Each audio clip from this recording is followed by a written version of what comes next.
Oh my goodness. We're jumping right into this, I guess, today, aren't we? Oh, Justin Ling will be making an appearance, pissed. Believe you me. Believe you me.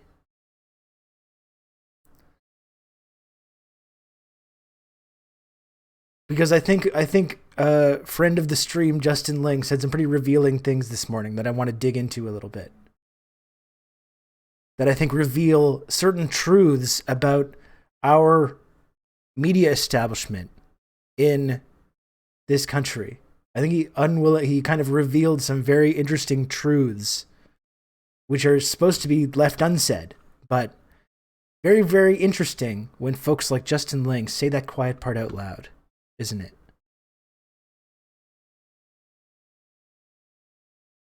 Trudeau's announcing the boycott at 12:30.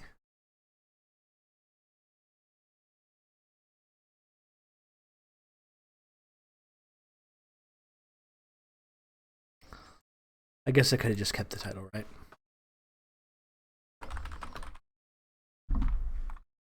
This'll do. Because I saw the thing in like CBC, or was it We CBC or simply Globe and Mail? use Like, the we computer to must. mark up the size of the The account. diplomatic boycott is not even enough. The fact that our athletes are even going. What was that? Thank you, Sebs, for the 100 friend coins. Slob coin, blob dance. Okay, the blob dance is an actual thing. Let's see.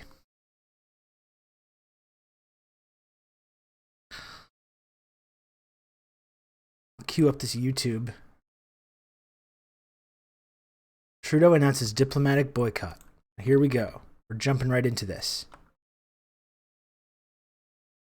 You can count on me. You're going to have good old Rob to talk you through all this. 10,000 sandwiches. Thanks for gifting a sub. Very kind of you.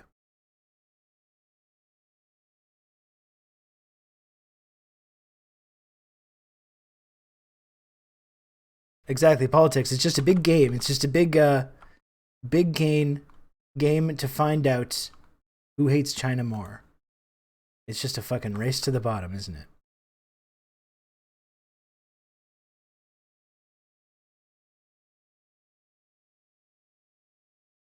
Here's my.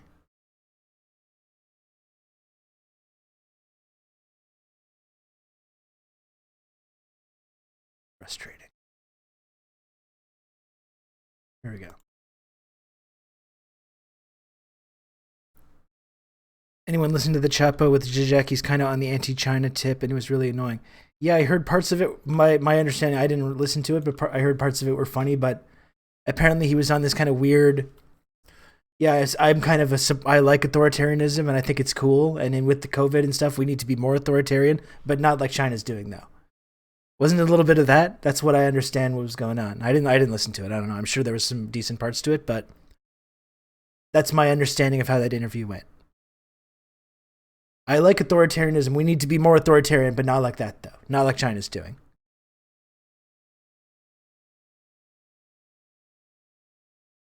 I thought, yeah, you'd think pissed. You would think valued community member pissed. I thought that AP article coming out saying that there was no genocide was going to stop people from continuing to talk shit. But I guess conveniently ignoring the truth is these people's MO. You would think that, wouldn't you? You would think that the story that came out that was like, it turns out a lot of the stuff that we were saying is going on isn't actually happening per se. You would think that would have stopped, maybe allowed people to like reevaluate the stuff a little bit more critically. Not so much. Not so much. They in fact just continued. They just continued on with what they were doing.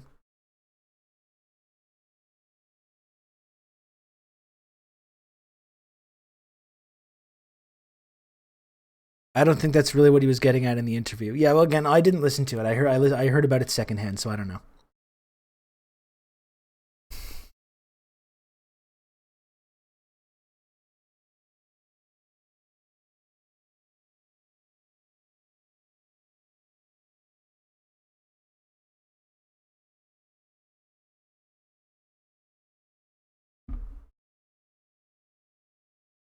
Let's see this. We got breaking news. We got breaking news right now, right on this very stream.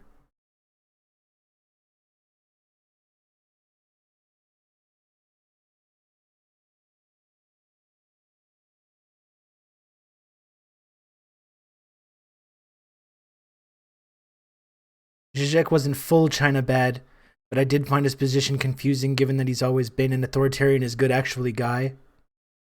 Yeah. This is kind of my understanding.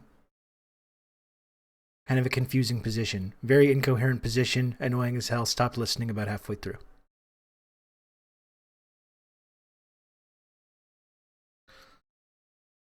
What is this, Siparuski? I'll save this for after, okay?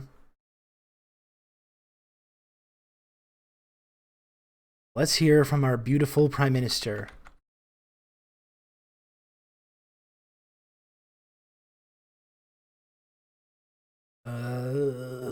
Where's that CBC article? We can take a look at that.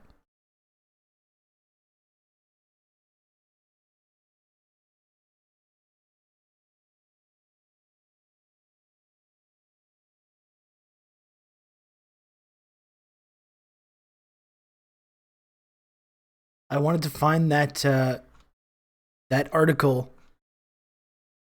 I want to find that article.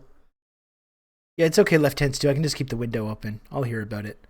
I wanted to find that article. Was it from the Globe and Mail or was it from CBC? That's like, we're doing a diplomatic boycott, but that's not even enough. That's not enough. Did we see this? What was this from? I'm trying to find it. I know it's in the Discord server. Here we go, from Maclean's. Again, this is what our media class is saying. Why is Canada playing in the 2022 Beijing Olympics amidst China's human rights abuses? The 2022 Winter Games are set to open in Beijing. Many Canadians believe our athletes should not be going.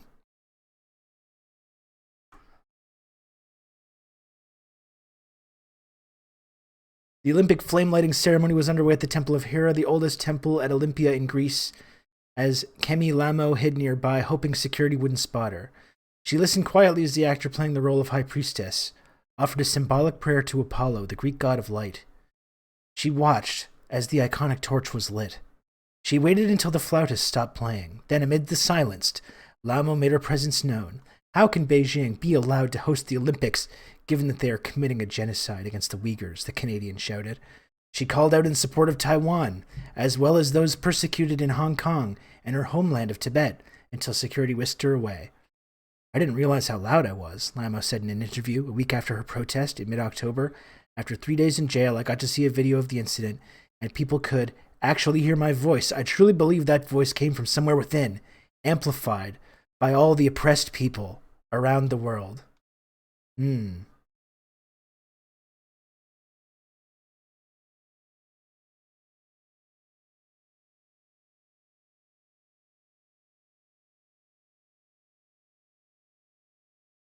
This is what Maclean's wants to know. We're doing a diplomatic boycott. Why aren't we doing more, though?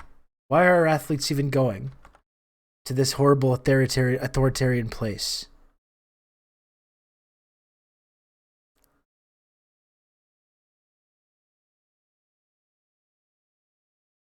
What literature major CIA agent wrote this? It's very compelling, isn't it? It's very compelling. Liberal catnip. It is hilarious that Q writes for Maclean's. I don't know. I feel like he's got compromat on someone there. That's the only explanation that I could possibly explain it. Bonjour tout le monde. Morning, everyone. For the past many months, let's hear from the Golden Boy. In conversation with partners and allies around the world on the issue of the Beijing Olympic and Paralympic Games. As a country, indeed, as many partners around the world, we are extremely concerned by the repeated human rights violations by the Chinese government. That is why we are announcing today that we will not be sending any diplomatic representation to the Beijing Olympic Paralympic Games this winter. Our athletes have been training for years and are looking forward to compete at the highest level against athletes from around the world and they will continue to have all of our fullest Let's see, support, left hand, Stu. as they show the extraordinary Let's get into success specifics. that Let's get into Canada has specific details at about what we're Winter talking Olympic about here. Games. Ça fait des mois qu'on est en train de coordonner et de discuter de cet enjeu, de l'enjeu des Jeux olympiques et paralympiques avec nos alliés à travers le monde. Nous sommes profondément troublés par les violations de la droit de la personne du I'm gouvernement de anxious to la see if Chine. Canada qualifies for the C'est World Cup. pourquoi Surely nous they'll be annonçons boycotting aujourd'hui its host, que nous n'allons Qatar, pas who envoyer killed countless de slaves représentants diplomatiques through hard labor aux Jeux building olympiques et facilities for the World paralympiques, Cup. de I'm sure that's Pékin going to be announced any cet day hiver. now. Outrun. Nos athlètes continueront d'avoir tout l'appui du gouvernement canadien en compétition contre les meilleurs autres athlètes du monde. On a bien hâte de les voir réussir dans ces Jeux olympiques et paralympiques. Prime Minister, Canada's relationship with China Can't really is hear. still very Let me put tense. this on. What retaliation do you fear from China vis-a-vis Canada for this decision? I don't think the decision by Canada or by many other countries to choose to not send diplomatic representation to the Beijing Olympics and Paralympics is going to come as a surprise to China. We have been very clear over the past many years of You our can count on deep me. You're gonna have concerns good old Rob around to human talk rights you through all violations. this. And this is a continuation of us expressing our deep concerns for human rights violations. Our deep concerns about human rights Je violations. pense que le gouvernement chinois est très au courant des préoccupations que le Canada et nos alliés ont depuis des années sur l'état Not des so sure about droits de these la subtitles. personne en Chine. Ce ne devrait pas être une surprise qu'on a pris la décision de ne pas envoyer de représentation diplomatique aux Jeux olympiques et paralympiques à Pékin. I would love to see one critical question from the press corps. Let's see. Let's see if anyone asks about maybe we could ask about Canada's human rights violations. Maybe someone will. I don't know. Let's see. Tout d'abord, je veux souligner que le travail que nous avons pu faire pour ramener les deux Michael qui ont été détenus en Chine, Les de deux façon Michael, arbitraire, là. ça n'a pas juste été le Canada qui a fait ce travail-là, c'était nos partenaires, nos alliés et des pays, des tiers pays partout dans le monde qui ont souligné leurs préoccupations. Et c'est pour ça d'ailleurs qu'il y a tellement de pays dans le monde qui ont signé notre initiative sur la détention arbitraire parce que c'est une préoccupation que les gens ont partout. Mais dans le c'était monde. pas arbitraire, Et, là, nous allons Justin, continuer là. de souligner à quel point on ne Sacrément, peut pas c'était pas utiliser une détention arbitraire. comme outil diplomatique.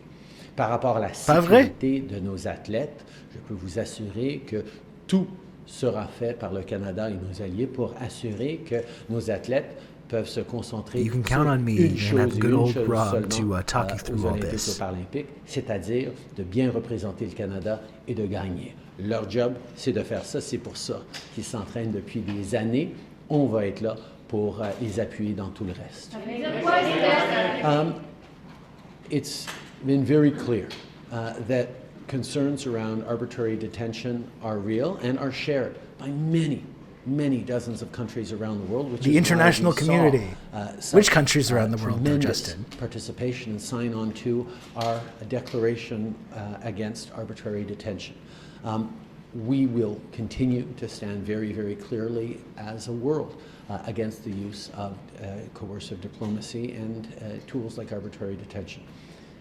At the same time, Much like Meng Wanzhou, who we detained will at the be behest there. of the U.S. State Department. Absolutely, as countries, as a country, but as a world as well, to support all the athletes gathering in Beijing over this coming winter.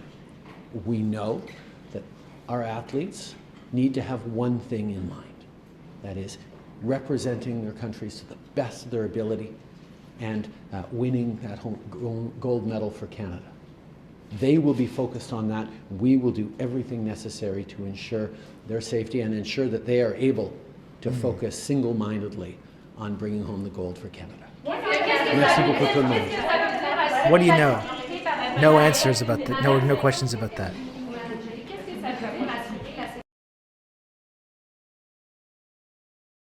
This country, Canada, quite literally sells weapons to Saudi Arabia while they're overseeing the most horrific human rights disaster unfolding on planet Earth today. A human rights disaster in which has led to like mass child starvation in Yemen. The resurgence of diseases like cholera, one of the biggest cholera outbreaks in modern history as a result of Saudi Arabia's actions in Yemen. This country of Canada fully supports the Saudis while they carry this out. Not only do we support them diplomatically, even after they threatened to 9/11 us, we literally sell them the weapons that they're using to do this. The same goes for Israel and our unflinching support for Israel as it carries out ethnic cleansing and daily brutal, dehumanizing colonialist violence against the Palestinians. Unflinching, unquestioned support from the country of Canada for Israel as they carry this out. Canada, a country that just a few weeks ago, we were talking about the multiple mass graves of Indigenous children who were taken away from their families and put into the residential school system, where their culture and Indigenous identity was very deliberately beaten out of them. We were just talking about this a few weeks ago. I know it was very inconvenient for people in the political class and the media class that they had to take some time to acknowledge this. This was just a few weeks ago we were talking about this. By the way, thank you, Comrade Social Distancing. Thank you so much for the 13 months of Prime. And thank you to Zanzibar Hero for the 2 months of Tier 1 as well. Important, people in this country would like to call that whataboutism. Well, they say, well, that's just whataboutism. That's just whataboutism. Reminder, the last residential school closed in 96. I know most of you know it's worth bringing up basically every time. And Lodane, that's absolutely correct. What's also really important to bring up is that the residential school system, even though it closed in 1996, didn't actually go anywhere. The residential school system just transitioned into the foster care system, a system in which Indigenous children are still continuing to die today, literally this year. And people in this country like to call that whataboutism. They'll say that's whataboutism. You're deflecting from China's brutal human rights abuses with this Russian disinformation tactic. Whataboutism. What whataboutism really is when you're living in a country, a genocidal country, a genocidal settler colonialist state that arms and finances other brutal dictatorships around the world to advance its own geopolitical interests. What actual whataboutism is when you live in that country and benefit from the system of brutal colonialist violence, which you spread around the world enthusiastically, and you say, but what about China? But what about China's human rights abuses? That's whataboutism.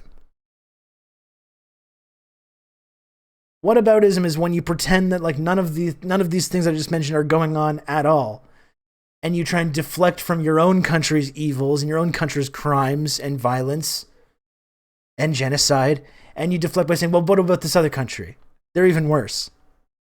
That's whataboutism, okay? And that's the de facto reality for everyone in our media class and our political class.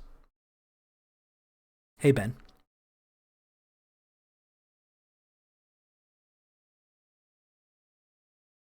I hate that whataboutism is a term people use now. They say that when you point out facts that run contrary to their belief system.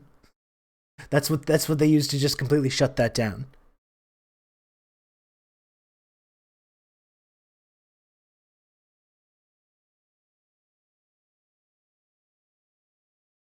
Like when they say, we need to support these dissidents that are being abused in this country. We need to support these ethnic minorities and dissidents from this country. And you say, well, what about the millions and in fact billions of people that actually benefit from this system being in place and would prefer for this system to continue? Should we talk to those people as well? And they say, well, that's whataboutism. Instead of engaging with this very basic idea, maybe we should also listen to the people that do not agree with this narrative about what needs to happen in these nations and who needs to be in charge of these nations. Start caring about human rights by promoting them at home. Honestly, Red Scary, I don't think that's that much to ask. You know? I don't think that's like an authoritarian or like tanky or campist position to say, perhaps before we start lecturing China or anyone else about human rights abuses, we should stop committing human rights abuses ourselves.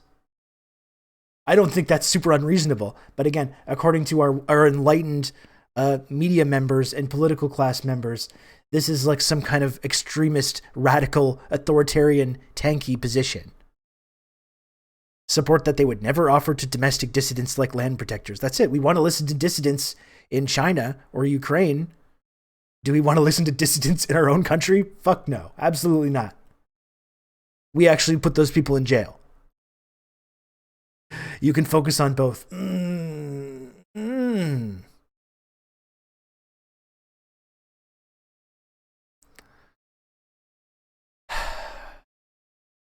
So again, this is the country that we like to lecture. We like to lecture kind of other nations about how they should treat ethnic minorities, about how they should treat dissidents,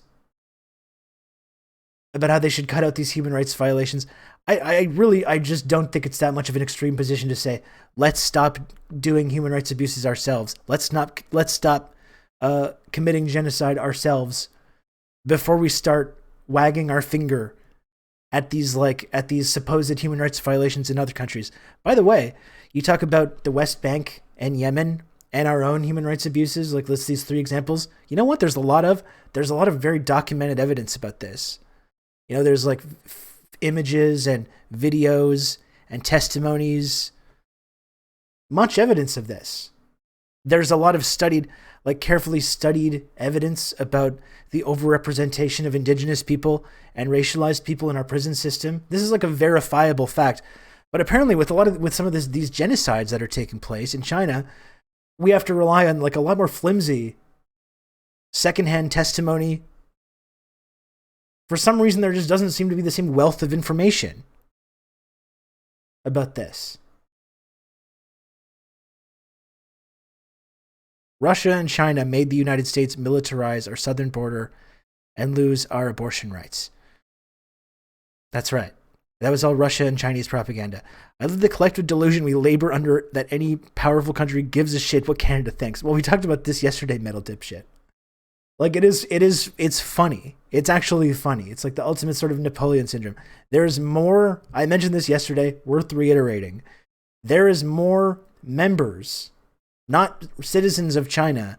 There's more members of the Chinese Communist Party than there are people living in Canada. Worth reiterating this. Worth reiterating this point. They don't care. They don't care.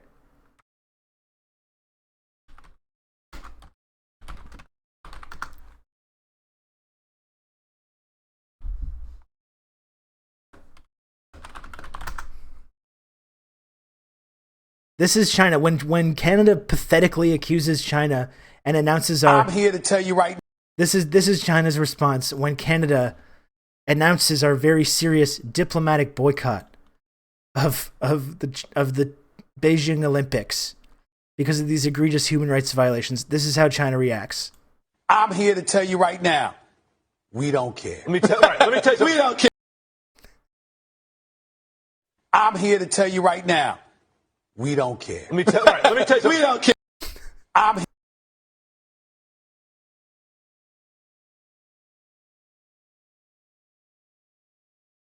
Did you see the pomp and ceremony China gave the railroad that they opened between China and Laos? I thought it was great. I thought it was really cool. I was all about that, actually. Mr. President, the train's ready to do what we do. Depart. I loved that. I thought that was great. But you see, real human rights respecting international community members like the United States, instead of doing that kind of stuff in Laos, well, they drop hundreds of thousands of tons of bombs there.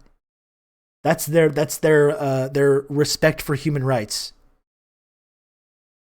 in Laos. Instead of building infrastructure and rail that brings the country together, that allows this country not to be so landlocked and gives it access to like ports and stuff. Whereas, the United States drops hundreds of thousands of tons of bombs there, and Canadian chemical companies manufacture the napalm that ends up getting dropped on like villagers there. That's our human rights in Laos versus what China's doing. I agree. It does deserve some pomp and ceremony. I thought that kicked ass. I would like if we built one high-speed rail line in this godforsaken country, I would be thrilled if there was some kind of pomp and ceremony to recognize that and to celebrate that. Unfortunately, that's not going to happen, though. Because these big infrastructure projects are only completed in a timely manner in these terrible authoritarian countries where there's no democracy and no human rights. Unfortunately, here in the enlightened liberal democracy of Canada, real democracy, real non-authoritarian democracy means we don't actually ever build anything. We give private companies tax breaks to build infrastructure projects, which they do a bad job at, that don't get finished for decades. Oh, Mother Trucker. Thank you so much for continuing the gift sub. Yeah, okay, so I don't know why the sub goal didn't catch that. Thank you very much, Mother Trucker.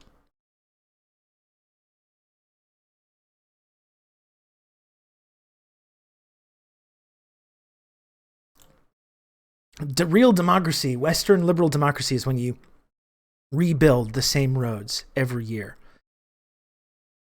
And American rail lines were literally built not to be efficient, but to encompass the most valuable land. Well, that's called freedom.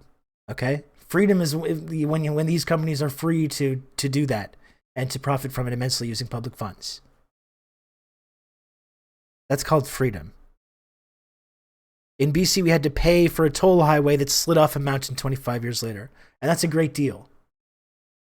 That's called market efficiency. We give private companies public money to destroy the water and the environment at the same time, and it's called Petro-Canada. That's right. And then they take all the fuel and natural gas and things that they're getting out of these places, and they ship it to other countries, and we don't even get it. And they get the profits as well. That's our capitalist infrastructure. Freedom is Kellogg's just firing their workers when they strike for a better contract. Correct. I must run to a meeting. Please roast these running dogs of imperialism in my absence. Oh, don't worry, Red Scare. We're going to go to that right now. Okay, we're going to go to this right now. One more time, though. China, sir, we're announcing our very serious diplomatic boycott of your nation because of your egregious human rights abuses that Canada would never participate in. What do you say to that, sir? I'm here to tell you right now, we don't care. Let me tell you something. We don't care.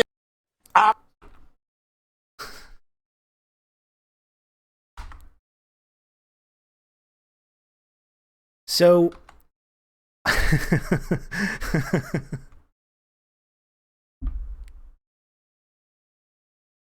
if you look at liberal democratic cities, their budgets are generally like 1/3 to the cops, 1/3 to roads, and then the rest of the life-sustaining services get the scraps. That's right. And usually it's more than 1/3 to the cops. I mentioned earlier, it's always very revealing when these like so-called journalists, like Justin Ling, what does he describe? A freelance investigative journalist. A little bit of everything all rolled into one. Justin Ling. It's very revealing when these guys say the part that they're not supposed to say out loud. Isn't it? I thought this was a very revealing exchange. First, his primary thread was very revealing as well. Right? Let's look at this. The Center for International Governance, this is from Justin Ling. Justin, it's not a coup, Ling. In fact, Justin, it's not a coup, Ling. Chinese accounts are firing up the hive mind tweet machine to roast Trudeau as we speak. God bless him. I'm sure they're going to be nuked off Twitter by their like ASPI linked disinformation campaign. Here's Justin. The Center for International Governance Innovation is hosting an event with Kong Peiwu, Chinese ambassador to Canada. It's brutal. Kong is basically just spinning a yarn about a democratic, pluralistic China without any real pushback on anything. It's just CCCP talking points, which is, of course, a little... Obviously, I meant CCP. I'm not sure it is so obvious. Kong is now asking for a fair... This is the terrible, evil things that the representatives of this government are saying. Can you believe this? Kong is now asking for a fair, open, and non-discriminatory business environment, and lamenting that it's sad to see that the United States are trying to take this issue for their own political gains. Oy vey. Justin said, no actual comment about why that's bad, but that's just like inherently bad, I guess. And this is like the Center for International Governance and Innovation. Apparently when diplomats come and speak at this, that's the time to like berate them and ensure that it's like as hostile as possible, and that you're antagonizing them as much as possible. That's really a good way of doing diplomacy.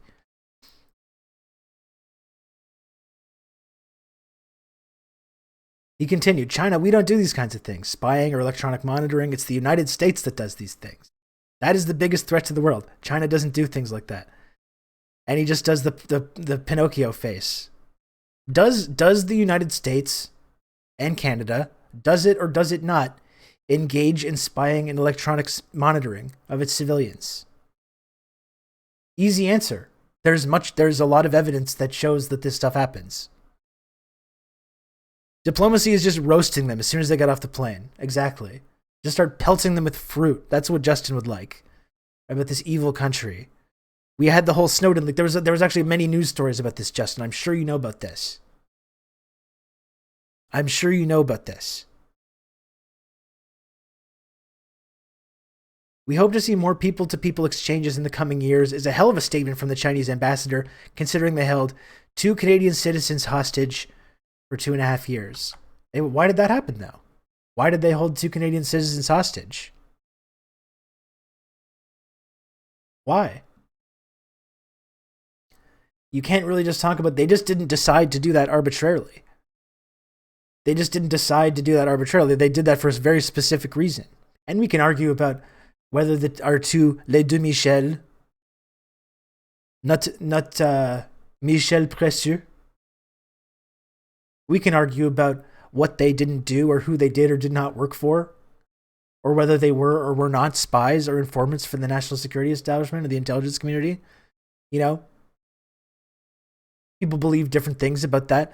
But again, were they just kidnapped by the Chinese government totally in a vacuum for no reason? Well, no. It was in response to our provocation. We were the aggressor in that situation. We provoked China by arresting one of their important nationals, Meng Wanzhou, because the United States State Department told us to. Because they violated the Iran sanctions, apparently. The Iran sanctions that the Iranian government negotiated to lift, and the United States arbitrarily reinstated for no reason.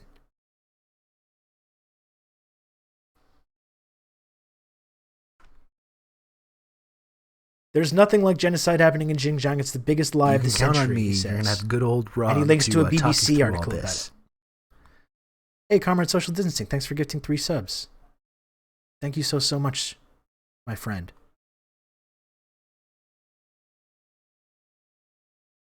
And he links to, and just again, so just uncritically linking to the BBC.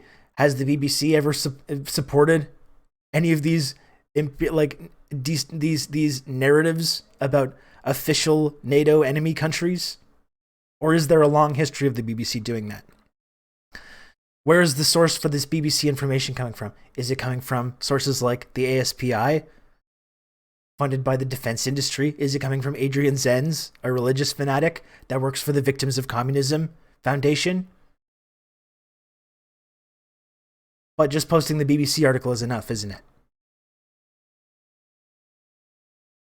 The Guardian, BuzzFeed News. They secretly built a vast new infrastructure to imprison Muslims because these satellite footage shows.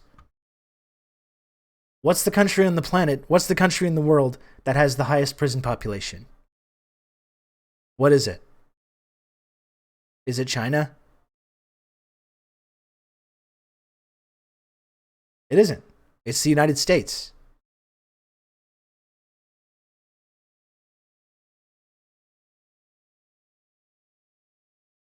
Some credit to CIGI President Medhora, who is gently pushing back on this genocide whitewashing.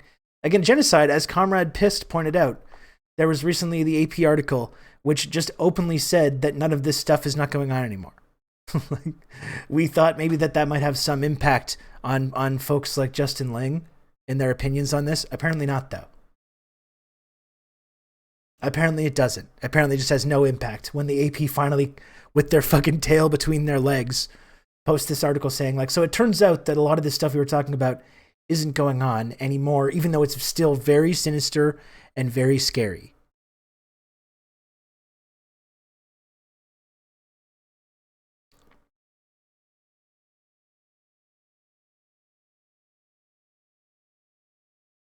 This is very interesting, though, because, you know, I tried to avoid talking about this.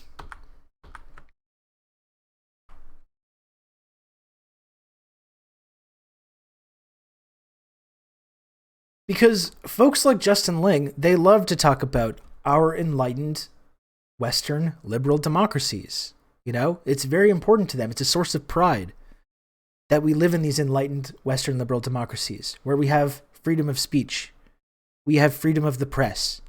Of course, he's very upset that a Chinese person was able to come to this country and provide an alternate viewpoint to the relentless media campaign about how this is a terrible country, terrible, evil, authoritarian country that just flagrantly violates human rights every single day. But, you know, it was very upsetting for Justin that someone was able to come to this country and actually, you know, give a perspective that runs contrary to this idea. Rob, I genuinely love seeing you on. I feel like I'm taking crazy pills, seeing so many people parrot intelligence agencies when talking about China. It's pretty weird, isn't it? It's pretty strange. A lot of critical free thinkers who are very critical of mainstream media all of a sudden agree with both the media class and the political class fully about this when it comes to this issue. Isn't that kind of strange how that works?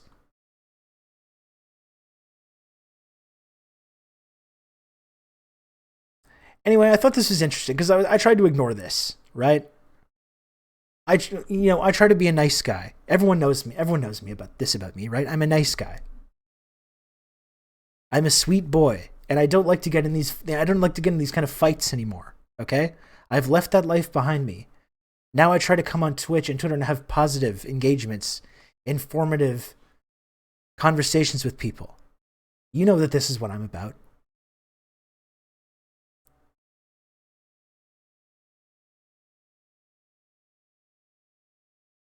Everyone knows this about me.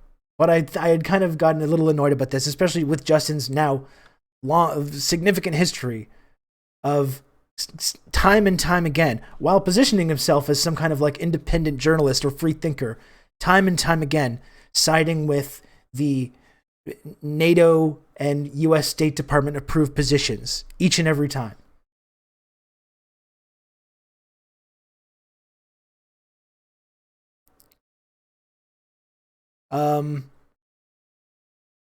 So I decided to have a little chat with Justin about this. So again, he's so upset that someone had the audacity to come here and say, actually, China's not doing these terrible things that you're accusing us of, and it's in fact your countries that does these things. Someone had the audacity to come to this country and say that kind of thing, which was really too much for Justin.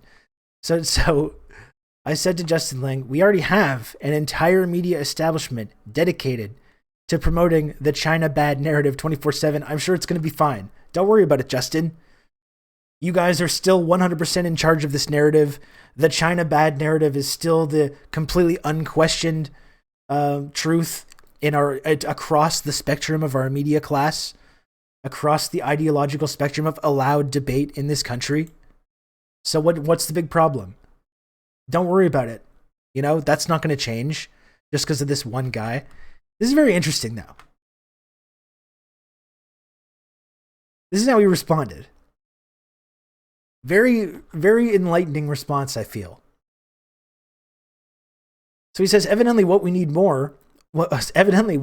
is more what if China good deep thinkers. So let me get this straight here, okay? Justin Ling, someone who, again, apparently takes a great amount of pride in the freedom of ideas, the freedom of speech, the marketplace of ideas, the free press that exists in our enlightened Western liberal democracies, the only true kind of democracy. Justin takes a lot of pride in this, yet apparently I agree more with having a marketplace of ideas than Justin Ling does. Me. When I say maybe we should have some other viewpoints that run counter to this narrative that's completely uncritically accepted by our entire media class, and he's like, yeah, evidently what we need more is what China good deep thinkers. Yeah, I think we should have a range of debate. Let's actually have alternative viewpoints at this.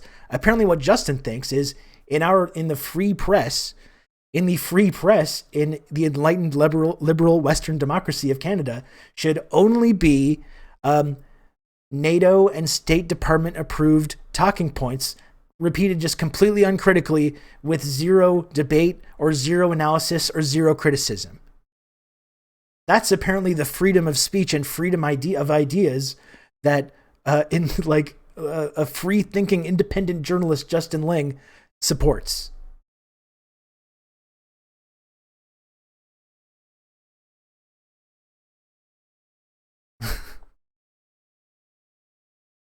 Zero debate is good though, but it's not good though when the consensus is bad thing and there's zero deviation allowed from that. Although, as Noam Chomsky, whose birthday it was yesterday, happy birthday to Noam, as Noam Chomsky points out, there's a lively debate allowed within this narrow ideological parameter. Right? There's a lively debate that's allowed within this narrow parameter. Anything outside of that, though, is completely unwanted. Isn't that interesting, though? I thought Justin Ling supports the marketplace of ideas. I thought Justin Ling supports the free press. I thought Justin Ling supports debate. I thought Justin Ling supports the free exchange of ideas. Apparently not, though. Apparently Justin's idea of what a free press should look like is just this complete uncritical stenography for, again, NATO and the United States State Department. It kind of seems like, in this case, the authoritarianism is coming from inside the house. Justin? I think Justin Ling in this situation is more the authoritarian one than I am. Justin doesn't like free speech. Justin doesn't like the free exchange of ideas. Justin doesn't want a free press.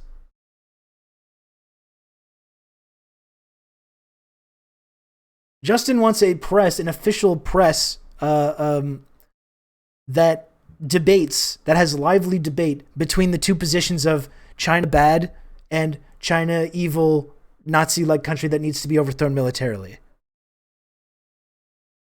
That's the range of ideas that Justin Ling feels should be represented in our media class. Ling supports debate with an opponent that actually agrees with his position in full. Yeah. Rob, Canada commits genocide. Like, Rob, that's whataboutism are you on? And again, whataboutism? Whataboutism is when someone like Justin Ling, who lives in a violent settler colonialist society that is still, we know for beyond a shadow of a doubt, is still committing genocide, and says, but what about China? That's what Justin is the one in this case engaging in whataboutism. So there was a number of funny replies to this. One by Left Hand Stew, I don't know if he's still in the chat, who says, I think we could absolutely benefit from some actual evidence-based analysis rather than your knee-jerk propaganda, which, as you have shown time and time again, you will accept and promote without question. That's right.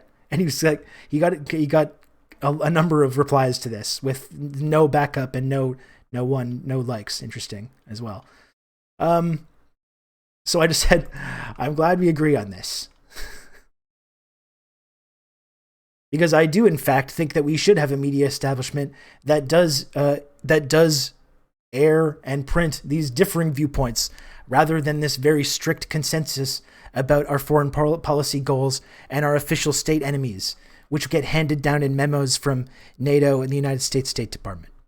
I do agree with that. So I'm glad that Justin is on board with this. And again, usually as you know about me, folks, usually my strategy when it comes to these situations is to just leave the one reply and then walk away. But Justin just couldn't resist keeping going back for more. He just couldn't resist. And he says, man, I'm old enough to remember when the left wanted to free Tibet. How far you've come. And then Jay Watts came in with the alley-oop. I think you're confusing the left with Lollapalooza. Yeah, that's right. I know it would be much easier for people like Justin Ling if people on the left in this country were still taking their foreign policy cues from the fucking Beastie Boys. But unfortunately, things have advanced a little bit more now. It's not 1999 anymore, Justin. We don't take our foreign policy cues from fucking Richard Gere anymore. We've read a few more books since this time. The left, aka rich Hollywood celebrities, yes.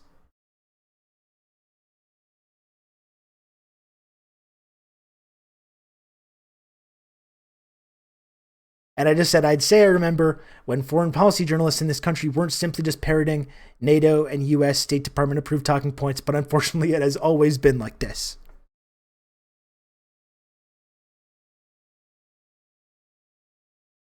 But again, this apparently in our wonderful, beautiful, enlightened Western liberal democracies, this is what freedom of speech looks like. This is what freedom of thought looks like. This is the lively debate we have in this country. In our wonderful free speech, in which anyone is allowed. It's just completely. Let's just completely have this. Let's ask the United States State Department and NATO what we're allowed to talk about and what we're allowed to think about, and then when we get the memo from them, let's have our little debate about. Within that very specific context, and never allow anything outside of that. That's a pretty authoritarian thing that Justin Ling apparently believes in.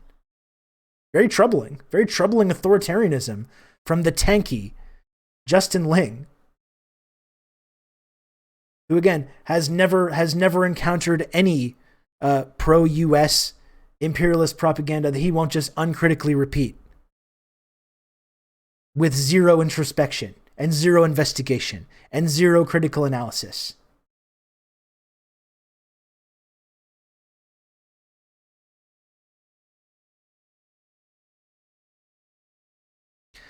I think I remember the movie you're talking about, Lodane, but I don't know if I ever saw it.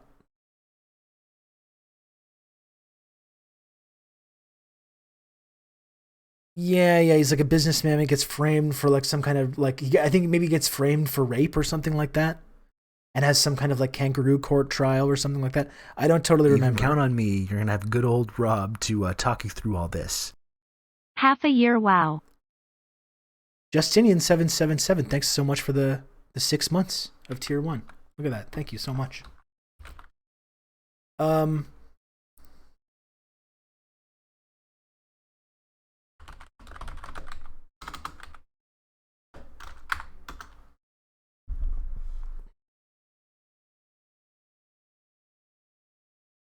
This is according to Justin Ling, independent free-thinking journalist Justin Ling, this is where we should be taking our foreign policy cues. Justin longs to go back to the days when this is what our once said, use the West for Chinese purposes. This is where we were getting all of our views your from. People that America is imperfect, often violent and prurient. Wouldn't that tend to discourage the pursuit of Western values? Was this how you imagined China, Jack? Jack Moore is a brilliant attorney. There's not a door he can't open or a deal he can't close. Jack Moore. Ling, Hong Ling. So you do speak English? Tang. But after one night in an exotic land, he'll discover there's one thing he can't talk his way out of. You speak English? You say in your mouth. I'm American. I'm innocent. I'm American. I'm allowed to murder. Takes the girl to bed. After knowing Lock him her up. for a few hours, the next morning, she is dead. The accused pleads guilty. The hell I do? Get me a lawyer. Lock him Call up. Joe Shapiro in Washington. Non-Chinese lawyers aren't allowed to practice here. In America, he would know his rights. If you plead not guilty, you will be shot within a week, and the cost of the bullet will be billed to your family. But here, justice doesn't translate. You believe me or not? Now, his only chance lies with a stranger. Someone who must open her mind. I'm very sorry that I did not believe your innocence. But now I do. And risk her life Why are you doing this? I do not wish to be silent anymore. to save his. Don't sacrifice everything you built for fucking Richard Gere. Come on. May I see your passport? If I had a passport, I wouldn't need asylum. You sure as hell want the embassy on a limb. We've got zero options. The embassy out on a limb? What are you crazy? What about her? Richard Gere. No, I don't have any money. But I got some shoes. Take the shoes down. I'll pay for the bullet. I have lost my patience. Bai Ling. You can't let them take you out of this room.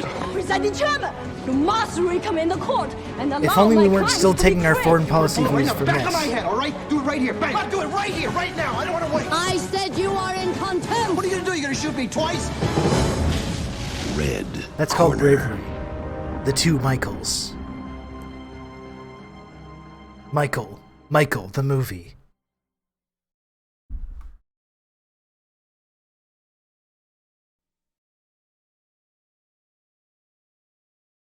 Michael, the movie.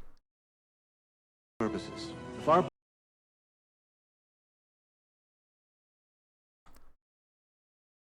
Justin Ling longs for a time when this was the extent of our understanding of this country.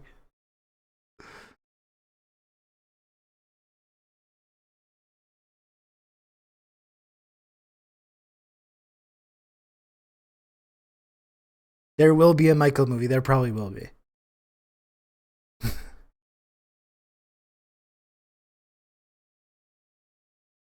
I would simply not kill a stranger I've just slept with. Very terrible authoritarian country that actually like has consequences for like people that murder women. Where there's not this long process of this completely being ignored. And just like completely these things being completely swept under the rug. Oh no, Quinn better. Oh no. Don't speak this into existence.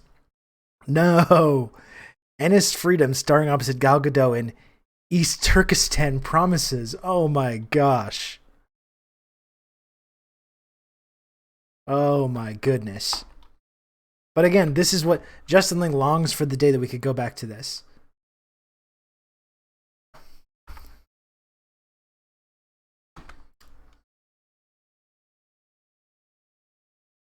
Of course, sharing the diplomatic boycott news right away, like a good little boy.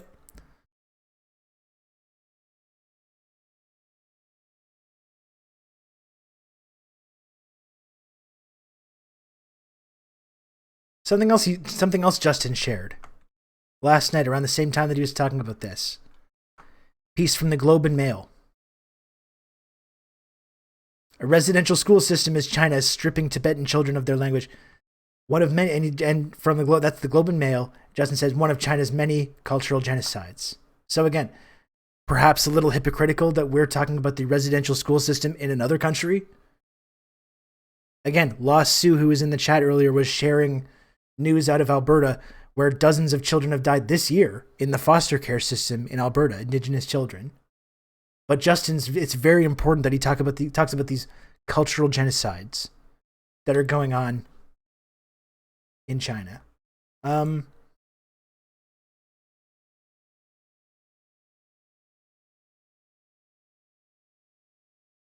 Let me find, because Marty is the one that looked into this. Let me see if I can find it. I had it earlier. Was it in News and Politics?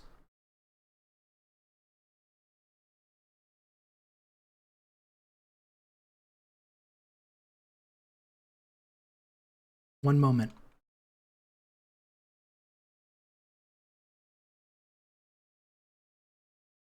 Yeah, here's official mod of the channel, and actually, I don't know if Marty's here right now in the chat, but official Discord mod now. I don't know if you noticed this, Outrun. Official TRRS Discord mod as well. Talking about the Tibetan Action Institute, which funded this study that our friend Justin Ling is sharing to talk about China's cultural genocide in their residential school system. This is all according to the Tibet Action Institute, which is funded by the NED and other destabilization NGOs. Let's look at this. Okay, here's the story again, coming from James Griffiths.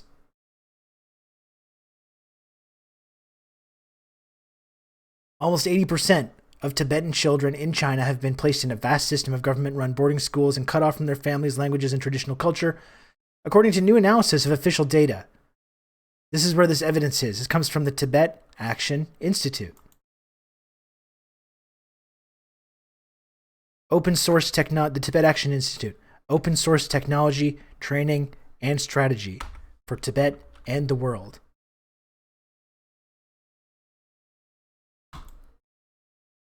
Look at that.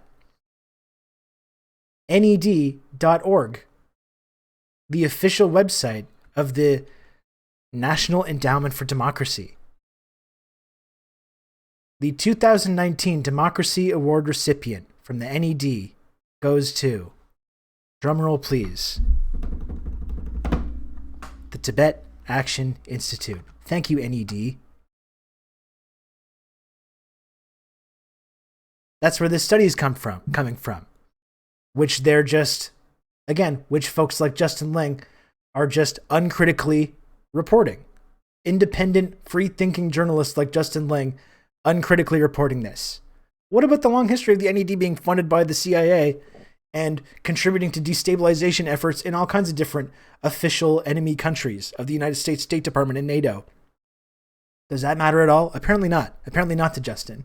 Apparently that was only something they did in the past, but they cut all that out now. And now they're just promoting democracy with zero ideological influence and zero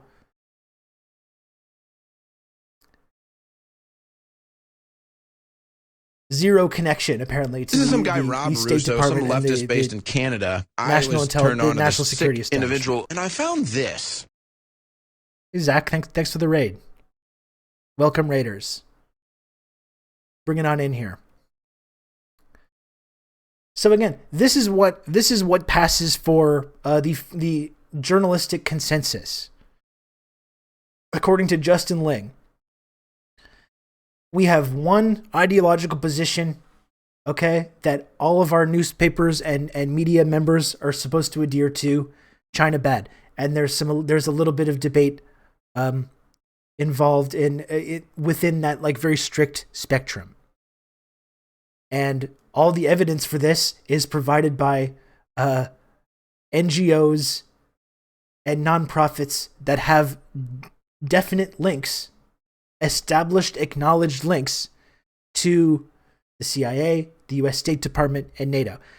In like again, independent, free-thinking journalist Justin Ling, this is what he thinks should pass as like analysis when it comes to foreign policy journalism in this country. And there should never be any deviation from this. And in fact, the idea that like there should be any deviation from this is like offensive to him. And it's something to laugh and joke about. Again, it kind of sounds like this is the person that is authoritarian. This is the person that doesn't support free speech or free press or the free exchange of ideas. And it's not me. Does anyone remember what Rob did in that audio clip to make that guy think he was such a sick individual? I was like making up bullshit about voting illegally in the States. And I also made fun of Dan Crenshaw's eye. And I would do it again. I was friend of the stream, Owen Schroyer. By the way, chin chin, everyone. Hope you're having a great afternoon. Once, just a brief reminder, this stream is brought to you officially by official sponsor, the Coca-Cola Corporation. Official sponsor, Diet Coke. Thank you so much to the Coca-Cola Corporation for sponsoring this segment in particular.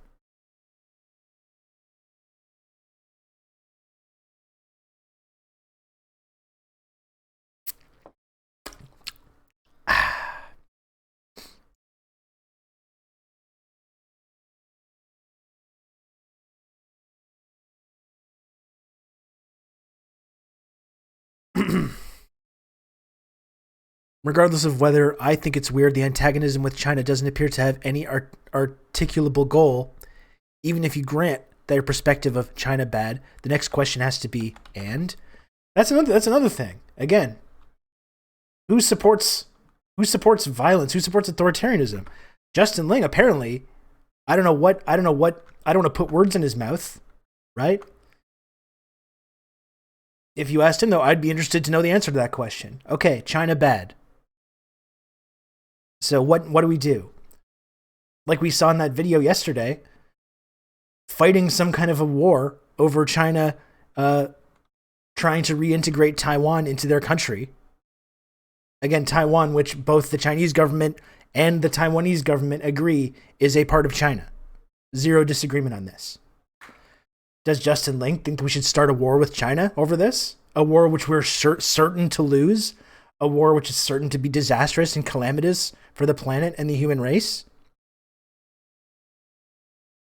I'd be interested to know the answer to that question. Me personally, I'm sorry that this is a radical, tanky position that makes people like Justin Ling very uncomfortable.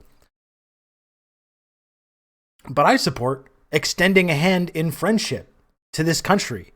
This country, the rising global superpower, who in a few short years will be the wealthiest and most powerful country in the world. I support personally not antagonizing this country, not provoking this country, and instead trying to work together in a spirit of international alliance and friendship to solve the very serious crises that we're all facing as the human species, like the crisis of climate change, which China is doing much, much more than Canada and the United States combined to actually deal with and confront. My radical extremist tanky position is, yes, we should not be deliberately and intentionally provoking and hypocritically provoking and antagonizing this country. That's my radical extremist position, that we should in fact be working together, not antagonizing one another, not increasing these tensions, but in fact working together to solve these species-threatening crises that we're dealing with right now. That's my radical extremist, authoritarian, tanky position. And Justin, the enlightened centrist, apparently thinks that we need to not only antagonize this country, but I'd be interested to know where that line is supposed to be. Are we supposed to continue antagonizing them? Are we supposed to go to war? Are we supposed to support the United States or Australia or the UK if they go to war over a Chinese advancement in Taiwan? Are we supposed to support that? Are we supposed to support this disastrous war, which again, we're certain to be on the losing side of? Who's the extremist in this situation and who's the reasonable one? That's what I want to know. Who's the authoritarian in this situation and who's the fucking violence-loving extremist? And who's the one that wants peace and understanding and allyship and friendship? This is what I want to know. And this is how fucking backwards our media establishment is and our political establishment is most people would believe that Justin is the one that is the reasonable, enlightened centrist, and I'm the extremist and the radical. Justin Ling, who wants confrontation, who wants tension with this country, who wants conflict, who is encouraging conflict. And me, who wants comradeship and allyship and friendship with this country, says. But I'm the extremist. That's how fucking backwards our society is. I'm the extremist for wanting this. I'm the authoritarian.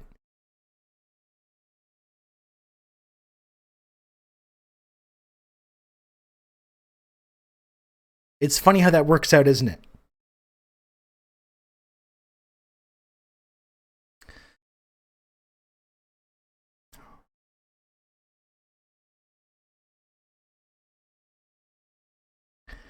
Now, there's some other stuff I wanted to get into here.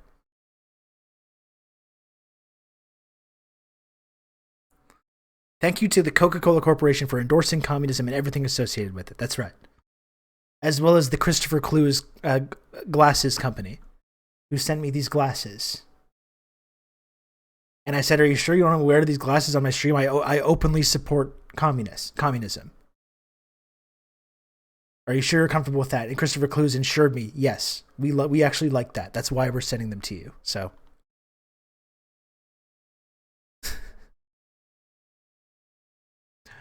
But when we're talking about this new Cold War stuff, we're not just talking about China, are we? There's a whole other geographical avenue to this. We're talking about increasing hostility and tension with China over Taiwan, which apparently we're supposed to have this vested interest in. We're also, folks like Justin though are also, he's not satisfied with just provoking and antagonizing China. He also thinks we need to continue escalating our tensions and provocations with Russia as well. It's not enough. China's not enough for folks like Justin, enlightened centrists like Justin, enlightened anti-authoritarian, pro-democracy supporters like Justin. It's not enough for them to only antagonize China. We also need to be provoking and antagonizing Russia over their actions in the Ukraine as well, isn't it?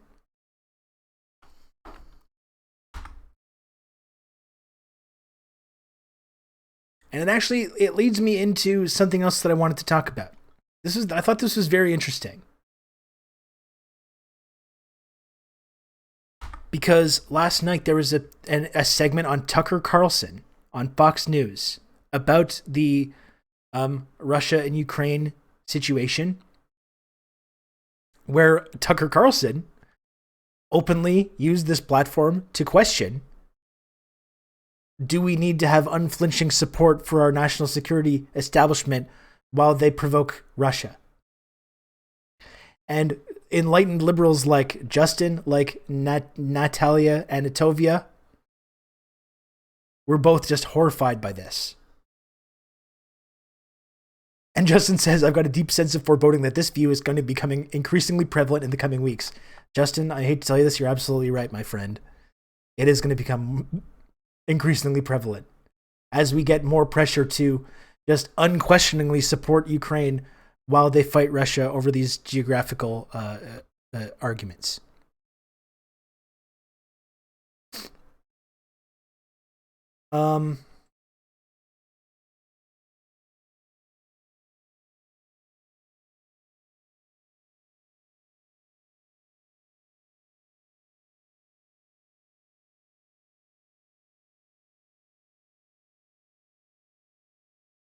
So I wanted to look at this post from Nikki McCann Ramirez of Media Matters for America. Now, let me just give a little caveat here. This is not meant, I'm not trying to attack Nikki, who I know. Nikki's a nice person. I think some of the work that people do at MMFA are important. Talking about right-wing media in the States, okay? I think Nikki's a nice person. I know her from online. I have no ill will against her, okay? I'm not trying to attack her in any way. But I did think this was a bad take, though. And again, it's her job to monitor what Tucker Carlson says on a night-by-night basis and criticize it. That's her whole job. That's what she gets paid for. But here's an example, I think, of how this kind of discourse can be really toxic. And in fact, this is exactly what I think Tucker Carlson's purpose is when he makes these arguments. Because she's talking about appeasement. War bad, but also, see, this is a problem. Again, I don't want to attack Nikki. I like Nikki, actually. I think she's cool. But I think it's important to have this discussion. War bad, but this is the issue that some folks run into when it comes to right-wingers like Tucker Carlson making these populist arguments about these national security issues. And to be 100% clear, okay? To be 100% clear, in case anyone's watching this, I'm not a Tucker Carlson fan, okay? I don't like Tucker Carlson. I think Tucker Carlson is a fascist. He's the most watched cable news host. Look at the things Tucker Carlson says about, like, homeless people. He just thinks homeless people need to be fucking exterminated, okay? Look at what he says about immigrants and refugees. He uses this platform night after night to talk about the ways that, like, immigrants and refugees are like diseased criminals and rapists flooding the United States to, like, destroy the white race. Okay? I don't like Tucker Carlson. I don't support him. Tucker Carlson is not even he's not even anti-war, even though he's kind of pivoted. He's pivoted over the last few years to kind of take these kind of anti-establishment foreign policy positions, like what he's doing here, but spent his whole early part of his career enthusiastically supporting these very people. Look at the many clips of Tucker Carlson talking about the people of Iraq. If you want to know Tucker's real views about these foreign policy issues. Talking about the people of Iraq like they're just like subhuman monsters that just deserve to be killed. Okay? Tucker Carlson is not some like right-wing anti-imperialist. I know he's pivoted to kind of take these populist foreign policy positions in the sort of modern populist right-wing moment that has been spearheaded by people like Steve Bannon, another fascist who sometimes engages in this kind of like right-wing anti-war libertarian kind of arguments. Okay? You're not allowed to make allusions to appeasement when we're arming and training neo-Nazis in Ukraine. This is what I'm going to get into, Left Hand Stew. I will save this link though, because we're going to look at this after. Okay? I just want to make though abundantly clear that nothing that I'm saying right now or I'm about to say has anything to do with me thinking Tucker Carlson is good or is a good person. Okay? I don't think that. However, when Tucker Carlson, even disingenuously, uses his platform to make the case that we shouldn't uncritically support these foreign policy goals of the United States national security establishment, folks like Nikki and people that are opposed to Tucker need to come up with a more coherent response to this than Tucker Carlson bad. And anything that he supports, I have to automatically be against it. Okay? Because when they do that, as Nikki is very unfortunately doing here, you end up just supporting the goals and promoting the goals and aims of the much worse than Tucker Carlson foreign policy consensus of the United States State Department. And you end up supporting things like arming neo-Nazi battalions in Ukraine, which is what we're currently doing. So if you want to disagree with Tucker Carlson, that's what I would say. When Tucker Carlson makes these points about, no, we shouldn't uncritically support the national security establishment. No, we shouldn't be arming and funding Ukraine to fight this conflict, which is not even this cut and dry thing, which many people in this part of Ukraine actually want to be part of Russia, which we're going to get to. Instead of making this argument, let's talk about the hypocrisy. Let's talk about how he's not actually anti-imperialist at all. Let's talk about how he's always used his whole career to support the goals of this national security establishment. And whatever he's saying right now is coming from this place of being completely disingenuous. That's how I would attack Tucker Carlson for this position. But just saying like, no, what he's saying, Tucker's bad, what he's saying is wrong, therefore we need to continue provoking and antagonizing Russia. This is the trick that people like Nikki are falling into when it comes to this right-wing populist argument. Okay? I actually have a future where Has has Tucker's job. That would actually be very entertaining. As frustrating as that would be. Because I think I should have a national media platform as well. So I don't think this is a good response to what Tucker's here. But I haven't actually watched this segment, so I would like to watch this because, again, Ukraine has been a hot button issue here in Canada as well.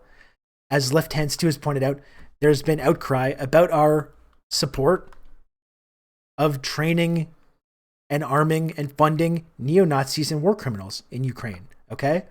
This has been a hot button issue in here. Our deputy prime minister, our prime minister in waiting, Chrystia Freeland, has this family lineage to this Ukrainian fascist movement.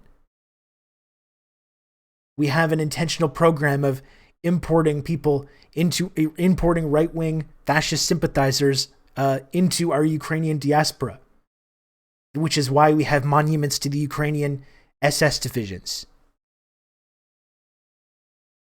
in this country. Okay? This is a hot button issue. So I would like to see, I didn't watch the segment yet, I would like to see what Tucker Carlson said about this. Here we go. Putin is so bad, we're going to cut off natural gas to Western Europe in retaliation against him in December. We're going to freeze Germany and Luxembourg, and that's going to teach Vladimir Putin. Again, what you just saw there is a child who has no idea what she's talking about, but keeps talking anyway. We will defend Ukraine, says Joni Ernst. Remember, this is a senator from Iowa. So what happens if we don't defend Ukraine, Joni Ernst? Will kids in Des Moines grow up to speak Russian? No one asked her that question. She's never thought about it for a moment. They're all just reading from the same talking points, from Adam Schiff to Roger Wicker to Joni Ernst. It turns out that foreign lobbying campaigns work pretty well, and that's why the Ukrainians paid for one in Washington. So where's all this going exactly? What can we expect over the next month or two? Colonel Douglas McGregor has thought a lot about it. He's lived a lot of this stuff. He joins us now to assess. Doug, thanks so much for coming on. Where is this going, do you think? Well, based upon your monologue, it's hard to tell right now, but certainly the destination is the land of the stupids. You know, what's really disturbing is that this is the eve of the 80th anniversary of Pearl Harbor, an event that dragged us into a two-front war for which we were completely unprepared. And listening to the comments by Wicker and others, this guy it strikes me that Joe... I'm talking about taking this from the fucking right-wing populist viewpoint. This guy seems to be arguing right off the bat as some kind of like, America should have been isolationist in World War II and shouldn't even fought in World War II. I believe that's what the argument this guy is making. So again, I'm not supporting or promoting these viewpoints. But I think our analysis of this has to go beyond saying Tucker bad, therefore support Ukraine. Yeah, believe it to Tucker Carlson to bring on that we should have actually helped the German guy. We should have actually helped the Germans. Yeah, that's right. Jesus Christ. Biden has lots of friends on the Hill, all of which are living with him in the early 1990s. They seem to think that Russia is prostrate, that Russia has no alternative but to submit to whatever we tell it to do, which of course is ridiculous. If we challenge Russia on its doorstep, and by doorstep I mean eastern Ukraine, militarily, we will be defeated. That's not an if, that's a certainty. True. And if we are stupid enough to consider the use of nuclear weapons to rescue our conventional failure, well, then we're courting the destruction of the known world, frankly, and that's something we should avoid. We have really only one interest. I agree with that as well. The key question, what is our interest in Ukraine? What's up, Squash? Or Russia in that area for that matter? We have one interest, Tucker. That is to prevent a war from breaking out between Ukraine and Russia. A bloody war with implications involving refugees and millions of people being displaced from their homes, moving west into Europe. We have an interest in preventing that. We have an interest in preventing a war in that region that could spread rapidly across the Black Sea, involve Turkey, involve Iran. We don't know. So we have an interest in doing that. And we know that if we can prevent it, we have to compromise. And compromise is the way to ensure that Ukrainians, the majority of them who are Ukrainian, will live in a free and independent Ukraine. We're not doing any of those things. We're bent on some sort of revenge mission, which makes no sense, to humiliate and harm Russia. Why is beyond me. This is not the Soviet Union. This is Russia, a Russian state that rests on the foundation of Orthodox Christianity. It's not the Soviet Union yet.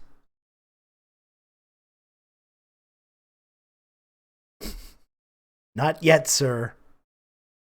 But with the help of dumbass right-wing populists like this, maybe perhaps it one day will be again.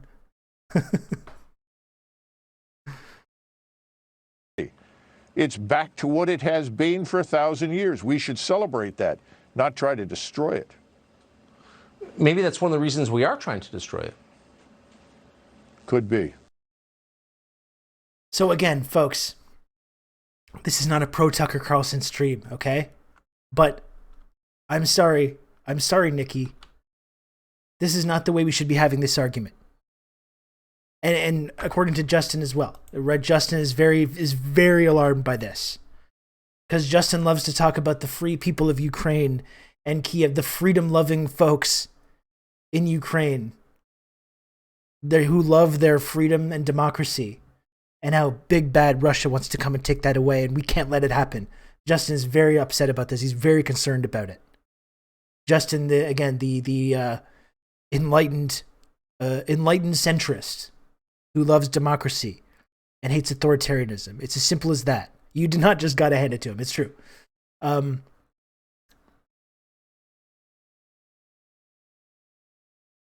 enlightened imperialist. Yes. What's up, Adreno? Well,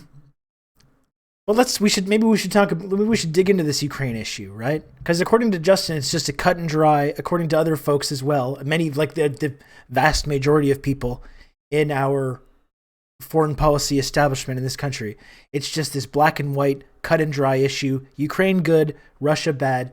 We need to do whatever we can to arm and fund Ukraine while they fight against this evil threat of this Russia basically doing imperialism to them. These unprovoked attacks into the country. Okay, this is our entire foreign policy consensus is united in believing this in this country. Do we have any alternative viewpoints ever presented? No. And again, folks like Justin Ling are A-okay with that. Even though we apparently have freedom of speech and free exchange of ideas and a free press and all this stuff. Do we ever see any articles in CBC or the Globe and Mail about maybe we shouldn't arm these Ukrainian militias? Maybe we shouldn't be doing that. I don't see a lot of those pieces in the Globe and Mail, apparently in our free press system. But let's talk about Ukraine. Is it as simple as that? Is it as simple as that? Russia bad, Ukraine good?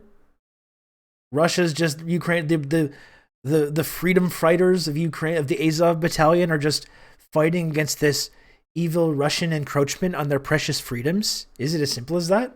I don't think it is. According to Justin Ling, it is. I don't think that's really the case, though.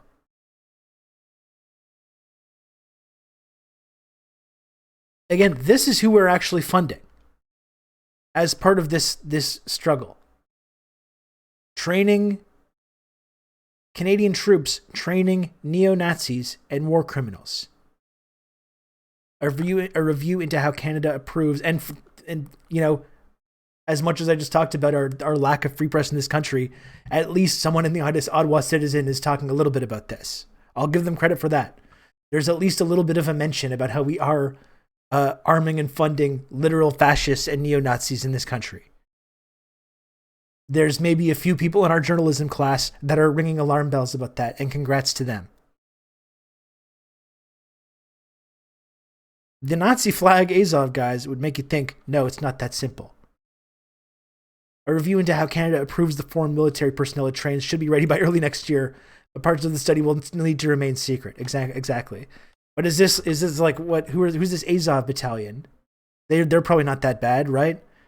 They're just probably like Ukrainian freedom fighters, right? I'm sure that's nothing. What's their logo again? Oh, shit. Seems a little ominous.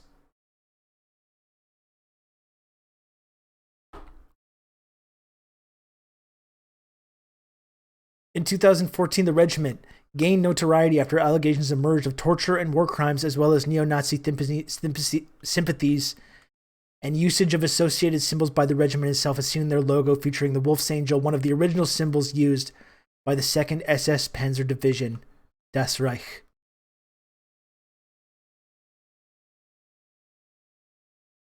The unit's first commander was far-right nationalist Andriy Beletsky, who led the neo-Nazi Social National Assembly and Patriot of Ukraine.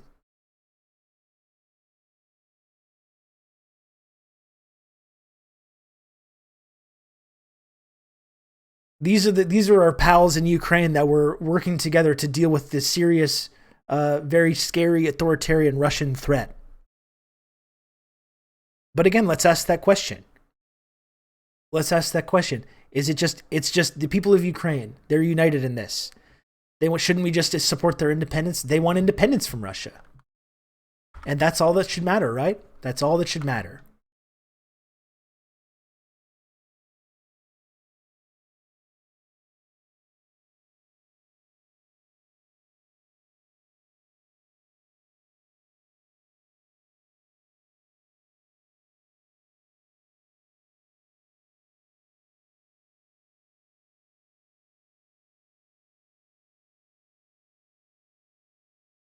Right? The Ukrainians don't want to be part of Russia, so we have to listen to them. Listen to the Ukrainians, folks. Talk you through all this. Ribmas. Blueberry, thank you, my friend, for the 12 months of Tier 1. Look at that brand new 12-month sub badge for Blueberry. And a very merry Ribmas to you too, sir.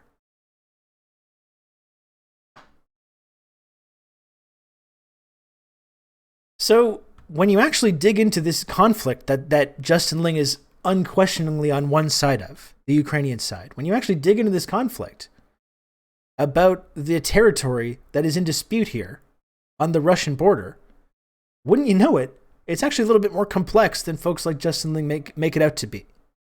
It's not just a simple matter of Ukrainians don't want to be part of Russia. They don't want to be absorbed into Russia, so we have to support them. Because it turns out, that's not quite so accurate. Because there are many folks in this part of Ukraine that do, in fact, want to be part of Russia and support the Russian government.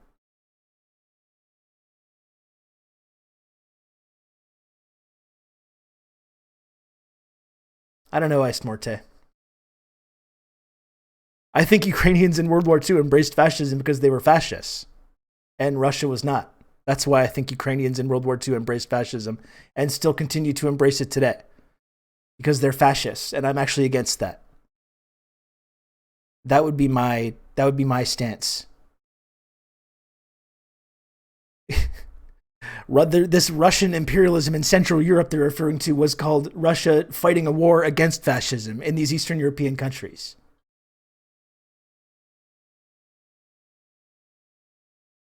So I disagree with your stance. But let's talk about this. Let's talk about what is actually going on. Don't take it from me, folks. Take it from the very scary and authoritarian anti-imperialist organization known as NPR. Okay? The very scary, shady, shadowy organization, NPR. Let's take it from them.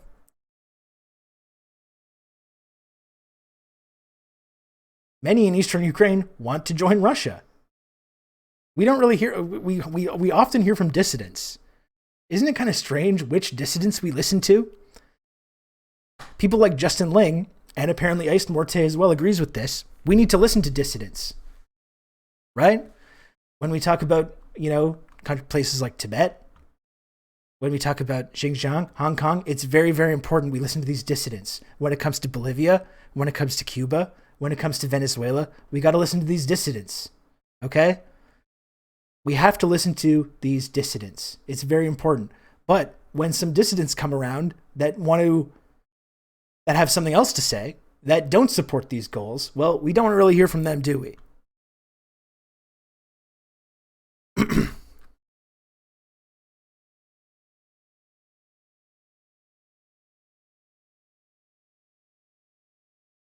We've got to hear from the Taiwanese. That's right. We want to hear from all kinds of different dissidents. Sometimes we don't, though. This is the interesting thing. And this is from 2017. But let's talk about the People's Republic of Donetsk in Ukraine, who are ethnically Russian and want to be, once again, be a part of Russia and don't want to be part of the Ukrainian government, which they view as something that supports fascism. And there's ample evidence supporting this accusation. An update now from eastern Ukraine, where for the last 3 years Russia has fueled a separatist war. Vladimir Putin insists he wants only to protect ethnic Russians there. He hasn't annexed the region, as he did Crimea. And Russia hasn't even officially recognized the independence of Ukraine's breakaway regions. But Russia is where the sympathies of many people there lie. NPR's Soraya Sarhadi Nelson explains why. There's little sign of the war in the capital of what anti-Ukraine... And Ice Morte, I have to say, I know you've been a member of this community. I don't want to call you out or anything like that. But what you just said about this is why Ukrainians supported fascism and became Nazis. That's the exact justification that we hear in Canada for the reason that we have monuments to these Ukrainian SS divisions, which committed brutal war crimes on behalf of Nazi Germany. That's the exact same justification, word for word. Well, you see, they didn't like fascism. They didn't really want to be fascist. They didn't want to do all this stuff. But because they were against communism, because they were freedom fighters against Russia, this is why we need to honor and respect them. Literally the exact same argument. This is why we have monuments to SS divisions which committed war crimes and committed pogroms against Jewish people in Central and Eastern Europe during World War II. Exact same justification. Oh, they didn't really want to be fascist. You see, they just wanted to fight back against Russian encroachment against their freedoms and stuff. They were just anti-communists, you see. Literally the exact same justification.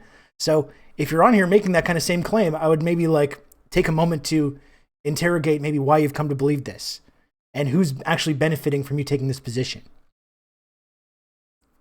They were the victims of communism, that's right. So again, this is from NPR 2017. We don't hear too much about this argument anymore when we're talking about this in the today's context. A lot has changed in the last couple of years. Forces called the Donetsk People's Republic, or DPR. The main streets and facades in the city of Donetsk look pristine, if empty, given that many people who prefer Donetsk stay a part of Ukraine have moved away. But municipal workers are nevertheless out in force, filling potholes and making repairs. It's my first time in the self-proclaimed Ice Morte, all these countries that you're talking about, which you're suggesting Russia wants to destroy their independence, literally every single one of these countries that you're talking about benefited greatly from being part of the Soviet Union. And when these countries gained independence from the Soviet Union, which really just meant dependence on NATO, when these countries gained this independence, there is a drastic collapse in living standards in all these countries. Education, quality of life, access to food, literacy, medicine, all of these things in these countries drastically escalated when they were part of the USSR. And immediately after the collapse of the USSR, massive human rights disaster as all of these countries slipped back into these pro-Western, pro-NATO governments that allowed capital investment and sold off all the social services and all the positive things that had been developed in their societies during this time.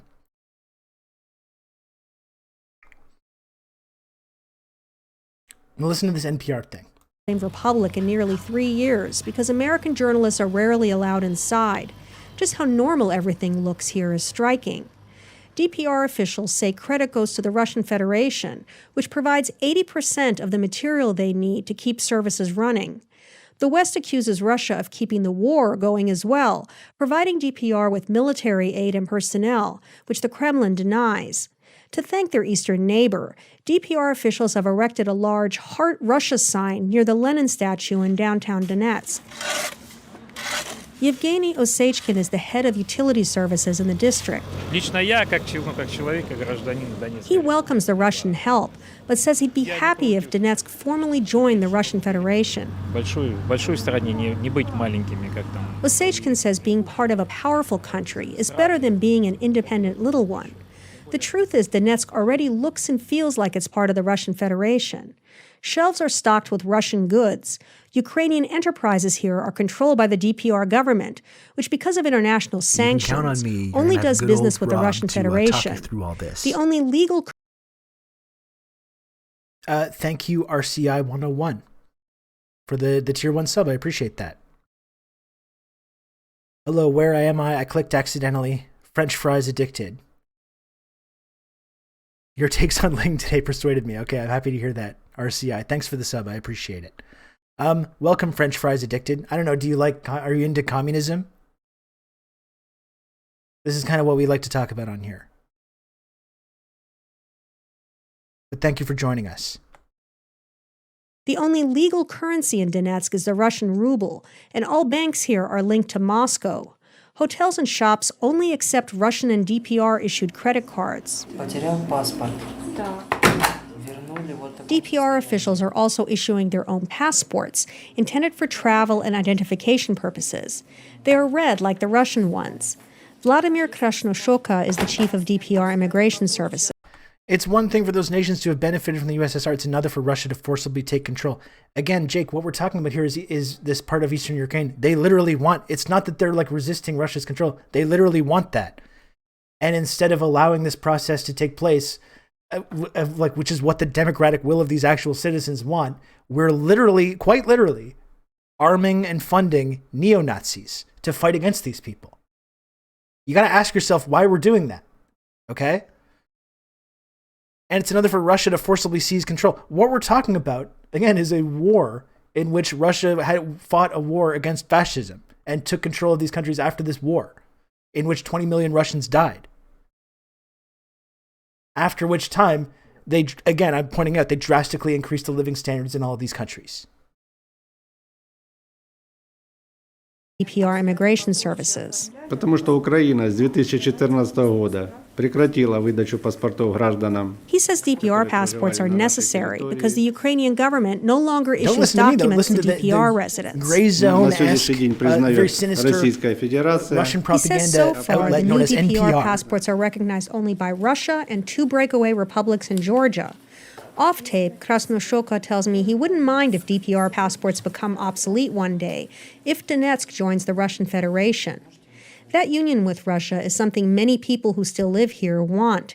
Some tell me in private they are envious of Crimea, where it's quiet and where Moscow nearly doubled salaries and pensions to bring Crimeans more in line with what Russians earn. Sergei Ivanov, a chief at Kirova mine, says annexation is a matter of urgency for miners in Donetsk. Остальные шахты, конечно, страдают. Сокращаются рабочие места. He says an economic blockade imposed in March by Kiev has led to salary cuts and layoffs at mines in the region, hardships he believes would end with Russian Federation membership. Я не считаю себя гражданином Украины. Ivanov says he no longer considers himself a Ukrainian citizen, adding, quote, "The war has separated us. Not that the war is ever far away." Key utilities like this. Ice Morte, there's tons of polling in a lot of these countries of people that lived through the Soviet Union and lived through independence and much preferred things in the Soviet Union. There's ample evidence there's many people that do in fact support this. You're kidding yourself if you think the people in those countries want to go back into Russian domination. I'm not kidding myself at all. There are indeed many people that do want that. Certainly there are people that don't as well, but we have to choose who we want to listen to. Do we want to listen, in our media establishment and in our discourse about this, we only want to hear from one of these groups, but we pretend the other group doesn't exist. There's ample polling and ample evidence to support that there is in fact many people that do support this. And I'm simply saying that we should listen to them instead of just having this analysis, this so-called analysis, when we completely ignore that these people exist. And we pretend that this is a black and white issue of evil Russia trying to oppose its authoritarian plans and designs on these nations against the democratic will of the people, which is not accurate, as this piece in NPR should be telling us. Key utilities like this water filtration plant are near the front line, where DPR and Ukrainian forces clash daily. Shelling interrupts my conversation with the DPR's Water Services General Director, Oleg Mokry. К большому сожалению, с 2014 года мы ни копейки помощи. In between the explosions, Mokry says in Russian that Ukraine has provided neither salaries nor materials for this filtration plant since 2014. A colleague translates. And they actually don't care what's happening here. For the territory they are not controlling right now, and actually for the territory they are controlling right now. That's quite active. Mokry tells me the explosions are normal and not to worry. Это нормальное явление, это постоянно здесь взрывы эти раздаются. But Mokry admits that he does worry an errant rocket will hit one of his chlorine tanks and cause a devastating explosion. It's the kind of danger that makes Donetsk residents want to join the Russian Federation in hopes the fighting will end. Soraya Sarhadi-Nelson, NPR News, Donetsk. Interesting. It's really not quite as cut and dry or black and white as some people would have us believe. Here's another thing from PBS. And again, this is from 2016, and it's telling that a lot has changed since that point. A lot has changed since this point. Because we don't really hear much of these stories anymore, do we? Tonight, we begin a week-long series from Eastern Europe that we're calling Fault Lines. On Friday, NATO will announce the largest military buildup in Europe since the Cold War. Tensions between the West and Russia have reached the highest level since the fall of the Soviet Union. This week, we'll examine the causes of that tension. Tonight, we begin with Europe's only active front line in eastern Ukraine. For 2 years, fighters for the self-proclaimed Donetsk People's Republic, with the backing of Russia, have fought the Ukrainian government to gain autonomy.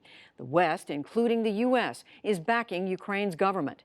Another thing, it's like I don't necessarily disagree with too, because we talk about how people at the end of when the Soviet Union was on the verge of collapse, it turns out, they were unhappy and they wanted things to be different. No shit, they wanted things to be different. That's partially because you can't ignore the fact that the powerful capitalist colonialist countries, such as the United States, along with its allies like Great Britain and Canada, had spent decades and billions of dollars ensuring that these economies, that these nations would be destroyed as much as possible. They intentionally destroyed the Soviet Union. So yeah, it turns out at the end of that process that people were kind of unhappy. That was a deliberate effect of our decades-long destabilization effort.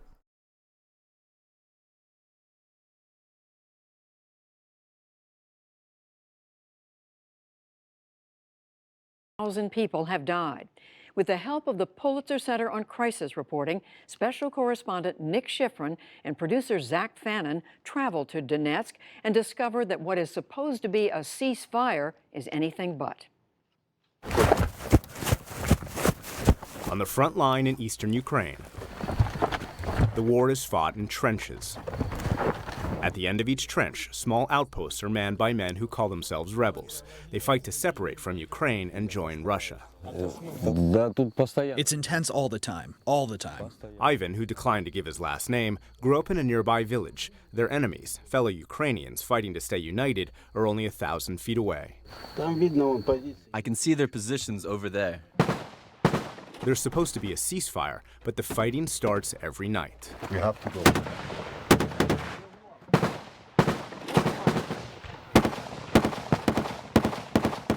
On average, one fighter for the self-declared Donetsk People's Republic dies every day.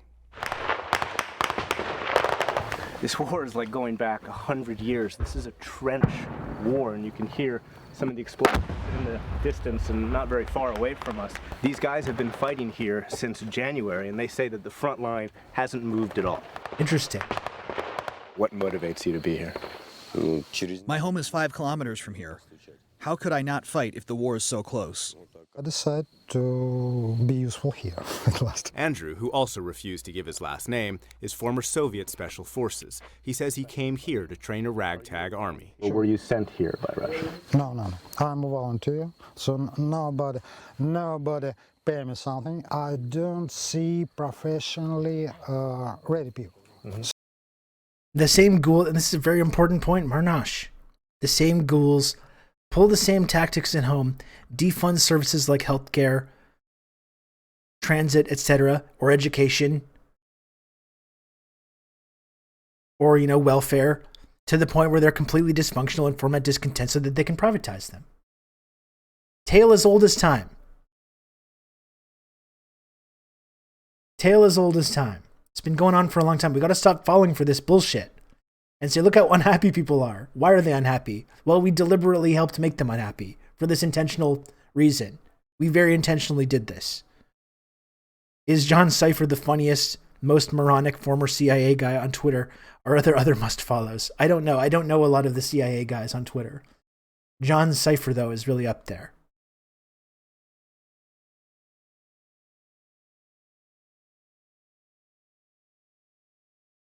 So I see taxis, I see drivers. Top tier moron. Come. Guys, let's go. Okay. Their base used to be a local school. They resist Ukraine's alliance with Europe. They align with Russia. And as the war persists, their desire to separate grows. Once an army targets its own people, they become the enemy. How we can be in one state now? So you have to separate now. Sure. They have to separate. The front is 280 miles long. To get to the village of Spartak, we needed an armed escort. On this front line, Anya, who also declined to give her last name, leads what she calls an infantry brigade. The professional Russian soldiers here, whom cool. U.S. officials say number in the thousands, are invisible. Like, come on, folks.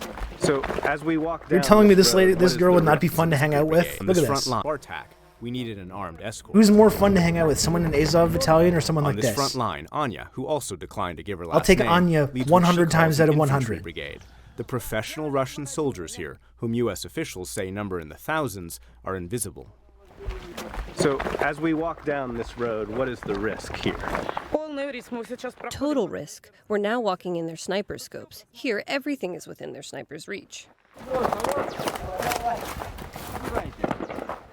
That's incoming. We've been here just a few minutes when we heard the incoming bullets above our heads, so we've taken cover, or at least staying low right now, and we're beginning to hear rebel soldiers beginning to fire back.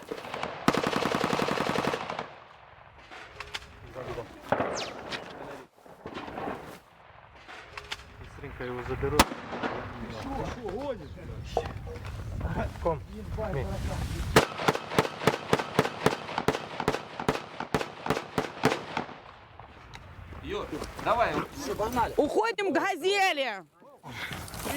Присядкой! Like many of these fighters, Anya's not a trained soldier. She was a successful chain store owner, but she's become a true believer in a pro-Russian and anti-European future. Украина воюет с нами. The entire Ukraine is fighting with us following NATO orders. They are nothing on their own. You are writing that I'm a blonde separatist who will come and start killing your children. Yes, I'll do just that. Are you willing to die for this cause? Yes, of course, I'm ready to die for my home. I will not let a single fascist into Protect my home. Anya. I will fight them as long as my heart beats. When she and the city use fascist, it's inspired by the Soviet Union's role in the war against fascist Nazi Germany. Which we In should May, support. A downtown parade I celebrated didn't think it was a question that we should unquestionably support the Soviet Union's fight against fascism, which fascism wouldn't have been defeated without their heroic sacrifice in this conflict. I didn't think it was controversial to support that, but apparently with some people it is. Call me crazy. I don't know. I was actually surprised to hear this. I thought this was like something that we could sort of come to an agreement on. This is now an Anya Stan channel. Thank you.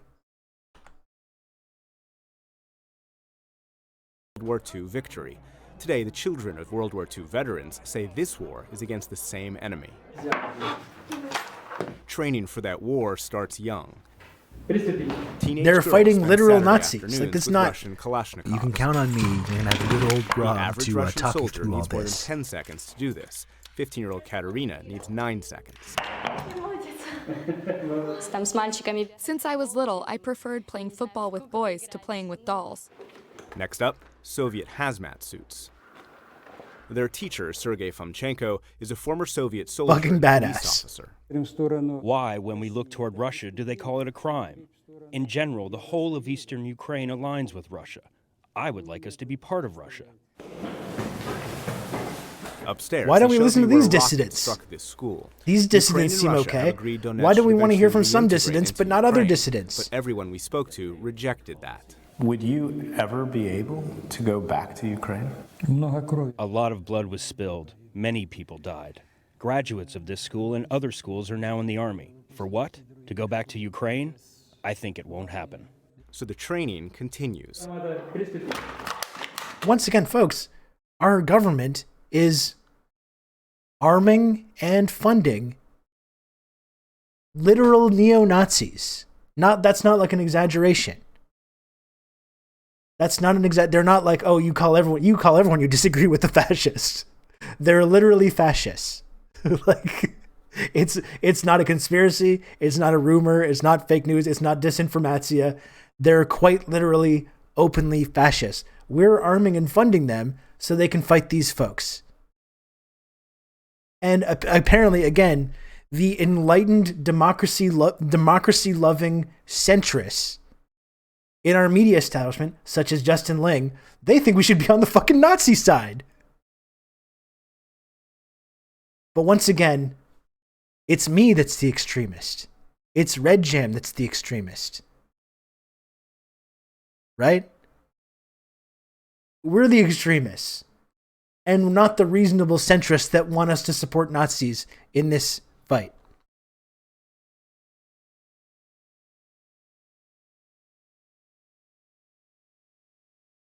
They know their AKs. What an upside down world we live in, isn't it?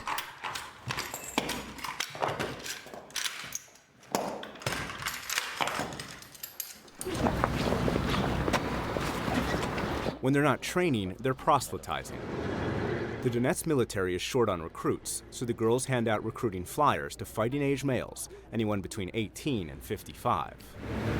Katerina also rejects returning to Ukraine because of what this war has forced her to see. There was a shell in my apartment block. Badass. Everything was blown up. When someone you know gets injured or killed, it's very hard to keep going. That unwillingness to reunite means Donetsk, with the help of Russia, is becoming more and more autonomous. Downtown, city workers whose salaries are paid by Russia look after public gardens. In supermarkets, the shelves are stocked with Russian products. The only currency accepted is Russian rubles. Residents try and lead normal lives. In the main square, with the Vladimir Lenin statue, families rent toy cars by the hour. In the Opera House, built under Stalin, a matinee showing of Giuseppe Verdi's Masked Ball. The audience was about 2/3 full, at $3 a ticket. And across the street, at the Chicago nightclub, an Italian band invited by the local government delivers distraction and ideology. Talk about the little ideology.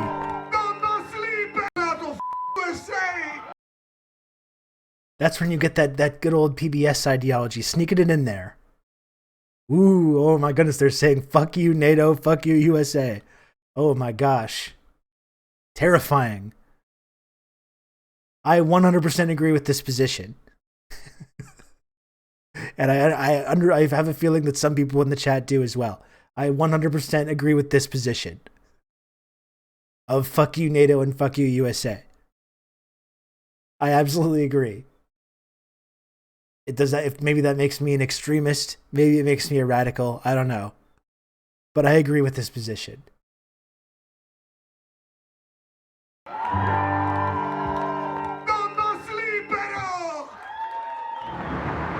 But this city is an orphan. The Donetsk People's Republic was birthed with the help of Russian soldiers. Today it's not claimed by Russia, and it's isolated from Ukraine. There are no working banks, and no way to pick up pensions.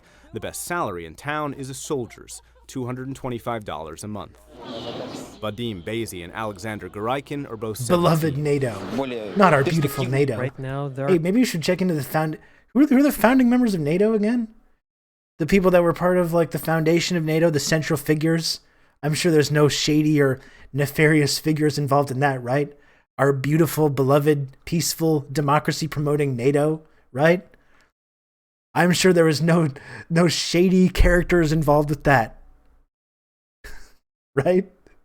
Not NATO. We love NATO.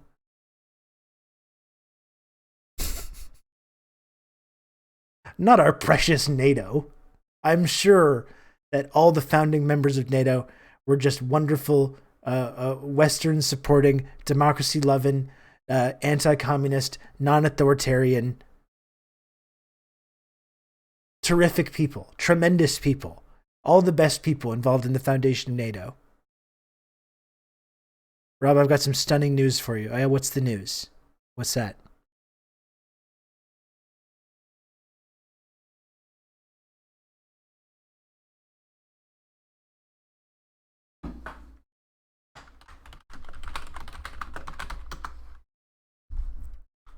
Huh. Who's this guy?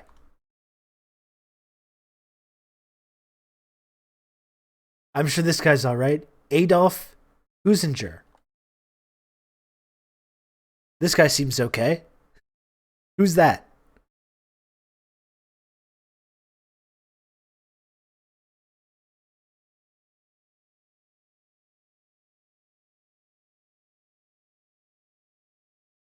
Huh. Let's look at this guy's military service.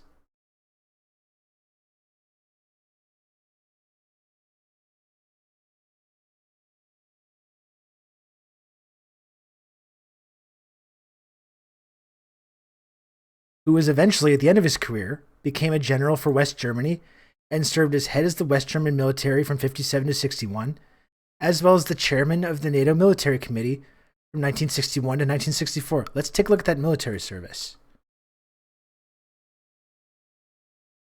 Huh.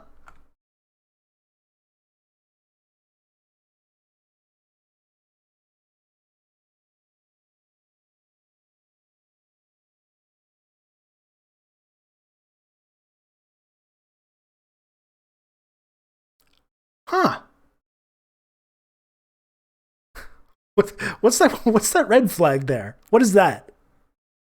What's that about? I'm sure I recognize that.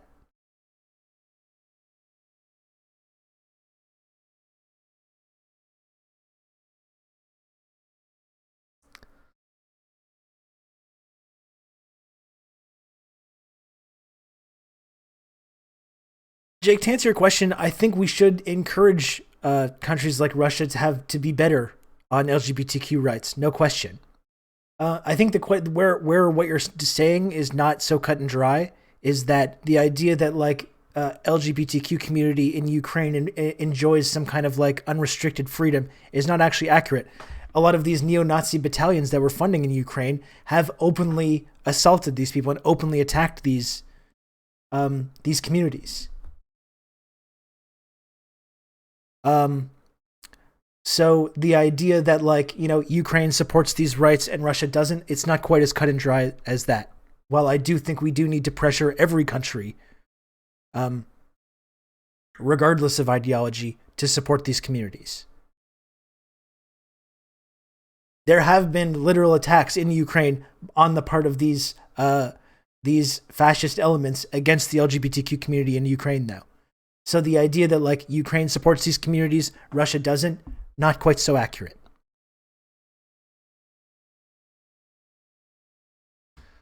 Also, if we support war and conflict in this part of the world in defense of Ukraine, that's not going to be good for the LGBTQ community. It's not going to be good for anybody.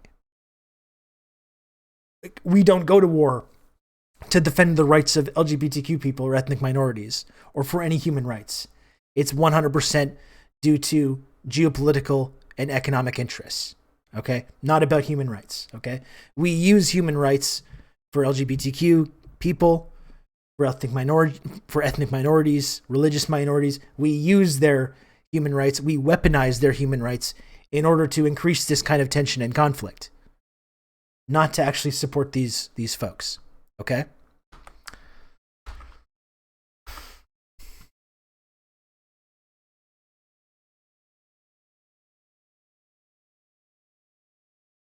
I'm gonna finish this here.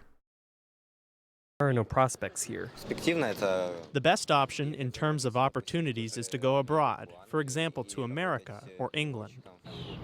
But that's impossible because they're physically stuck. They can't get Ukrainian passports, and their Donetsk IDs allow access only to Russia. Oh, you got to hear both sides. For those without the means to leave the front lines, life's even more difficult. Valentina Nikolaevna sleeps in her cellar because she's scared of shelling. She hasn't had running water or electricity in 2 years. Has it been worth it? During the Second World War, it took us, the Soviet Union, 4 years to cross half of Europe. Here, it's been 2 years, and we're in the same spot. And can you just describe how difficult life has gotten? I would have never believed it if 2 years ago you had told me I was going to live in a basement. Very hard. Nearby, this is all that's left of the Donetsk airport. It was built only 4 years ago. What does our new cultural hero Enes say about Ukraine? You know what? I'm not so sure. I'm willing to bet money on the fact that he unequivocally supports our fascist friends in Ukraine in their fight against Russian encroachment. I'd be willing to put money on this.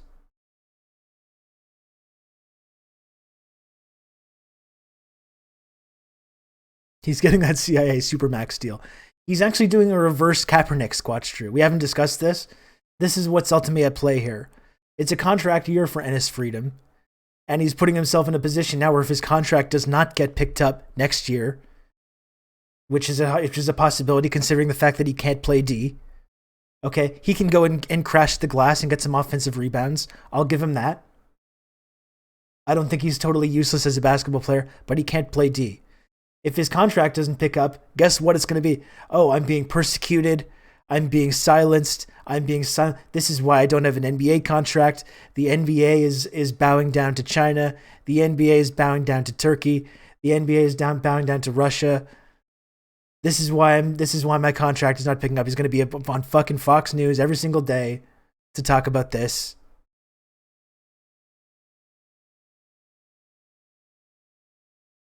The reverse Kaepernick. That's exactly what he's doing.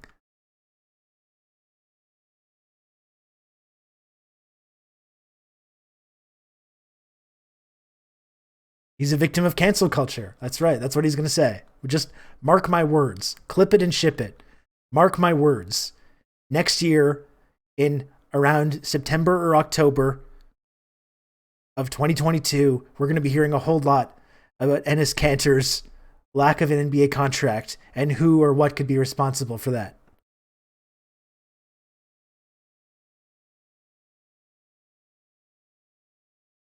Ago. Down the street, this neighborhood is full of homes partially or completely damaged. But this is where we found Zakharovna Vladimirovna and her 3-year-old grandson, Peter. They've spent... Jake, here's one thing I want to say as well. You're going to have good old Rob to talk you through all this. Thank you, Barkley. 5 months TRRS drums, TRRS guns. Thank you, Barkley, for the 5 months. Here's what I would like to say about this, Jake. I don't want to give anyone the impression that I think Putin's like a great guy, okay? This is not like a pro-Putin argument. What I want to try and do here is dispel the notion that when it comes to Ukraine, or when it comes to places like Tibet or Hong Kong or Taiwan or any of these places, that it's this cut and dry, black and white issue. Russia bad, Ukraine good, China bad, Taiwan good, Hong Kong good. This is what I'm trying to dispel, okay? The idea that this is this black and white issue, because it isn't. Because there's people in Ukraine that very much want to be a part of Russia, that do not want to be part of this Ukrainian project. Okay? This is what I'm trying to dispel. But But you have to also understand Putin. Why is Putin there? Why does Putin exist? Putin exists as a direct result of Western interference into Russian democracy. There's a direct line between the collapse of the Soviet Union, the collapse of the whole Yeltsin project and the neoliberal reforms in Russia with the rise of Putin. These things are intricately linked. There is no Putin without Western interference in Russia. We helped create Putin as a figure. It's not saying that everything that I'm pro Putin, that I think he's a great guy. Okay, I don't believe that. But we in the West have to accept our own responsibility for promoting this person and putting him in the position that he's in. And when people in Russia very rightfully do not agree, do not like NATO, they don't like the US, and when a strong man comes along to say, I will protect you from NATO, I will protect you from the US, these institutions which have had a drastic, disastrous effect on Russian society. Again, the collapse of the Soviet Union in Russia and elsewhere in the Soviet Union, human rights disaster. Absolute human rights disaster. People in these countries, many people very, very rightly do not like the US, do not like NATO, do not want the US interfering in their political process, in their economy, in their democracy. And when Putin comes along and says, I'm going to protect you from these Western institutions that are trying to destabilize the country and destabilize the government, no shit that these people support him. It's not surprising. You know? Our own interference has created people like Putin. It doesn't mean that he's great or that everything's perfect or that Putin or that human rights are 100% respected in Russia. I don't agree with that. Russia's not socialist. You know, it's not. It's basically like a capitalist kleptocracy. But I do want to dispel this notion that these issues when it comes to Ukraine or when it comes to China as well and China's territorial disputes in Hong Kong or Taiwan or elsewhere, that it's this cut and dry issue. And that we need to always defend this Western viewpoint when it comes to these countries. That's what I try to push back on.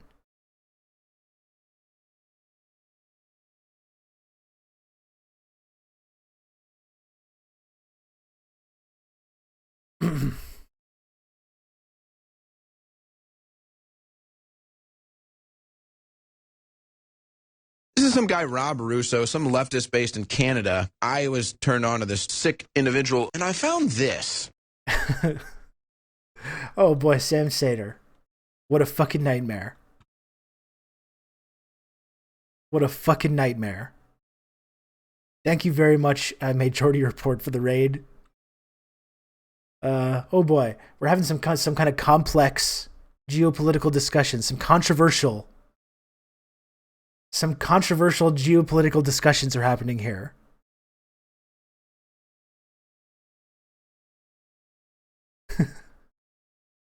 Welcome to the stream, though. Thank you for joining us. What did you talk about today on Majority Report? I hope you had a great time. Thank you once again to Majority Report. Or whoever it is. I believe it's Matt from Majority Report in the raid. I appreciate it, Matt. Thank you. Well, thanks, Jake. I'm glad you appreciate the discussion. These are complex issues. These are hot button issues, count on folks. me. You're gonna have good old Rob to talk you through all this. And thank you, Jake. Thank you very much for respecting the marketplace of ideas. Thank you for the tier 1 sub. I appreciate it. I appreciate it a lot.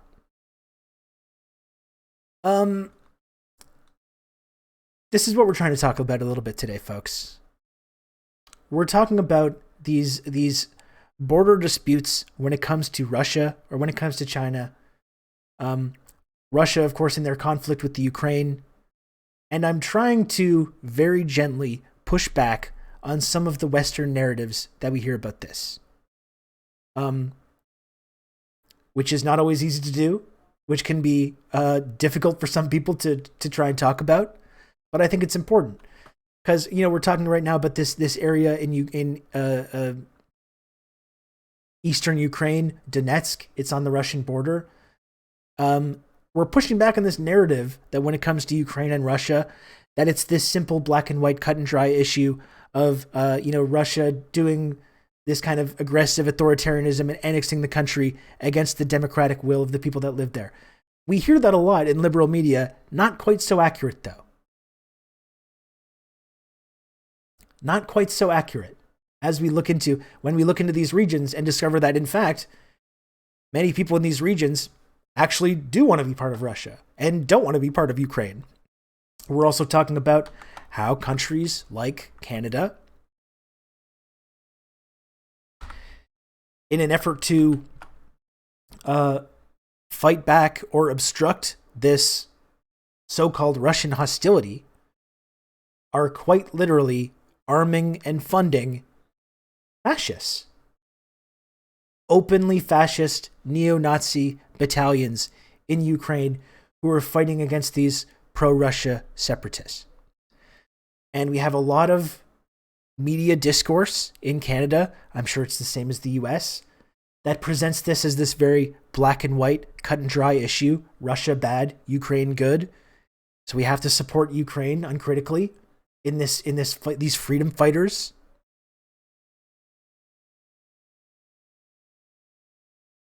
When you dig into this a little bit more, though, you'll find that's actually a little bit more complex than that.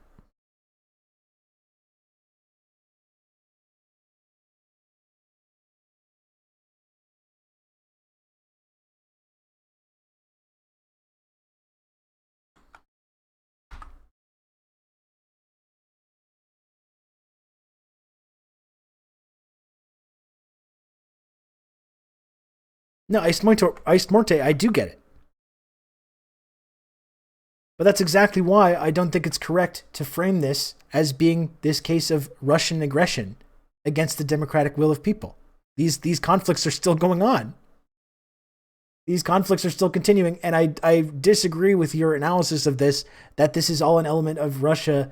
Now that they've annexed the good part of the part of Ukraine that wants to be part of Russia is now going for more and more and more against the democratic will of people. I'm not so sure I agree with that analysis.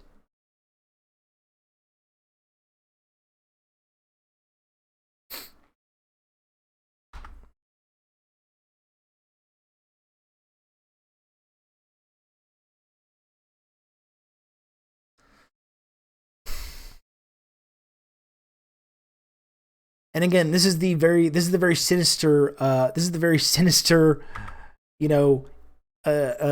anti-imperialist rag, foreign affairs.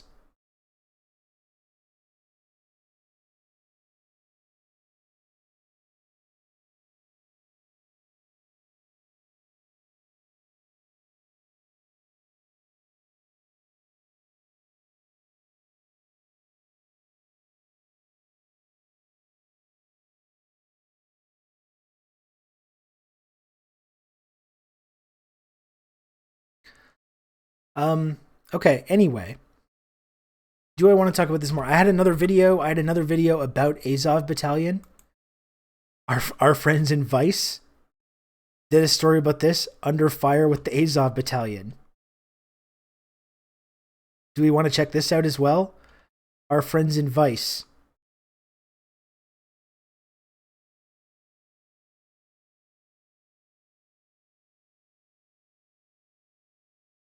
Embedding with the epic Azov Battalion members. Do we want to watch this?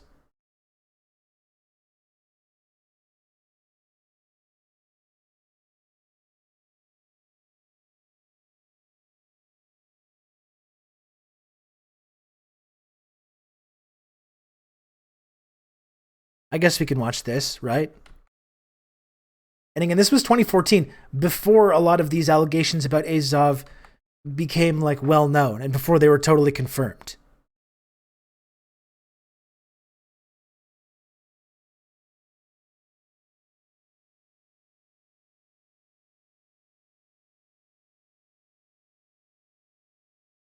Because Iced Morte, this is the important part.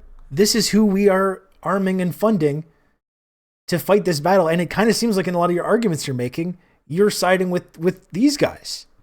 Okay, I don't agree. I think if we're arming and funding Azov Battalion in these battles with this so-called Russian aggression, I don't support that. I'm sorry. No, I don't. I don't know if that's like super radical and outrageous, but if this is the side that we're on in the West and who we're arming and funding to carry out these operations, I don't support it. I don't agree with it. I just don't.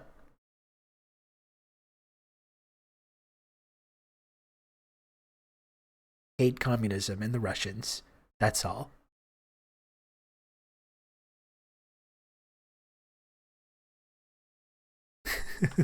Amazing. And let's cap it off with this. Again, we had our friend in the chat talking about the Czech Socialist Republic. We had one of these guys in the wild today. Герой Родине с коммунистами боролся и сделал нашу личность как страна. С коммунистами боролся. Когда? When? Вы мне сказали, что с коммунистами боролся. Когда? В какой войне? Ну, вы знаете, в 40-х. В 40-х? Да, правда, это что я сказал. Кто тоже боролся с коммунистами в 40-х? Не знаю. Как его зовут? Как его зовут? Не хочу сказать. Владислав, убийца евреев.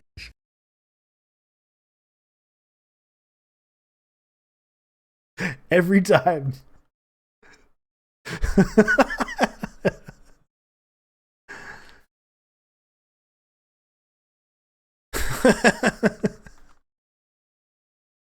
Every fucking time. That's how it works out, isn't it?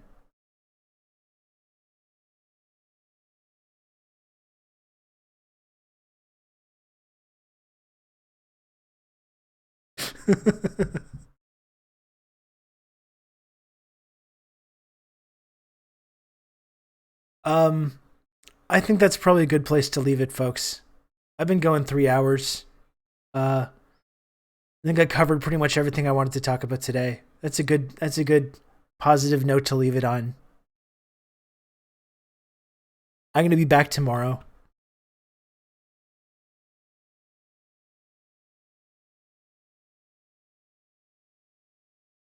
Okay, let's leave it at that. Let's leave it at that. Ice Morte, I appreciate you. I don't really want to argue about this stuff anymore, though. I don't. I really don't. Let's agree to disagree. How about that? Why don't we do that today? Let's agree to disagree. And now Polish nationalism is completely right-wing and fascist. That is kind of an interesting connection too, isn't it? Just like, and I just said I didn't want to argue about it and I wanted to agree to disagree, but now I find myself doing it. Just like that Polish quote-unquote labor union that was anti-communist. I believe it was called Solidarity. Definitely don't look into the origins of that and what their goals were. And now Poland is just like a hotbed of fascist, very similar to Ukraine. Anyway, I get the last word because it's my show. How about that? I get the last word because I get to control what people hear on this show because it's my show. Now let's agree to disagree.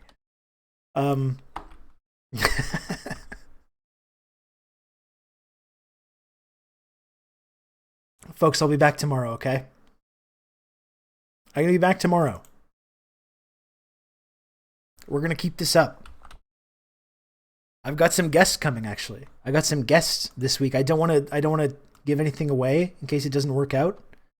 I do have some guests.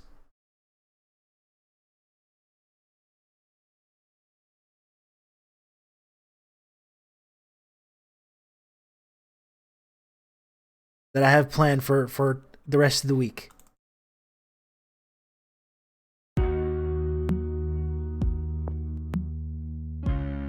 We're going to keep talking about this stuff. There's a lot of this new Cold War stuff going on, and I think it's important to keep focusing on it.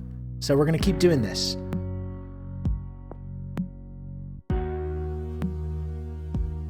Oh, you know what? I do actually have one more thing. I have one more thing to look at. We laughed about the Vladislav the Jew Slayer TikTok.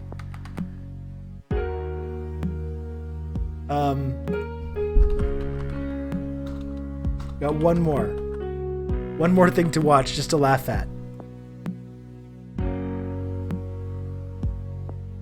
We talked about Enes Kanter freedom.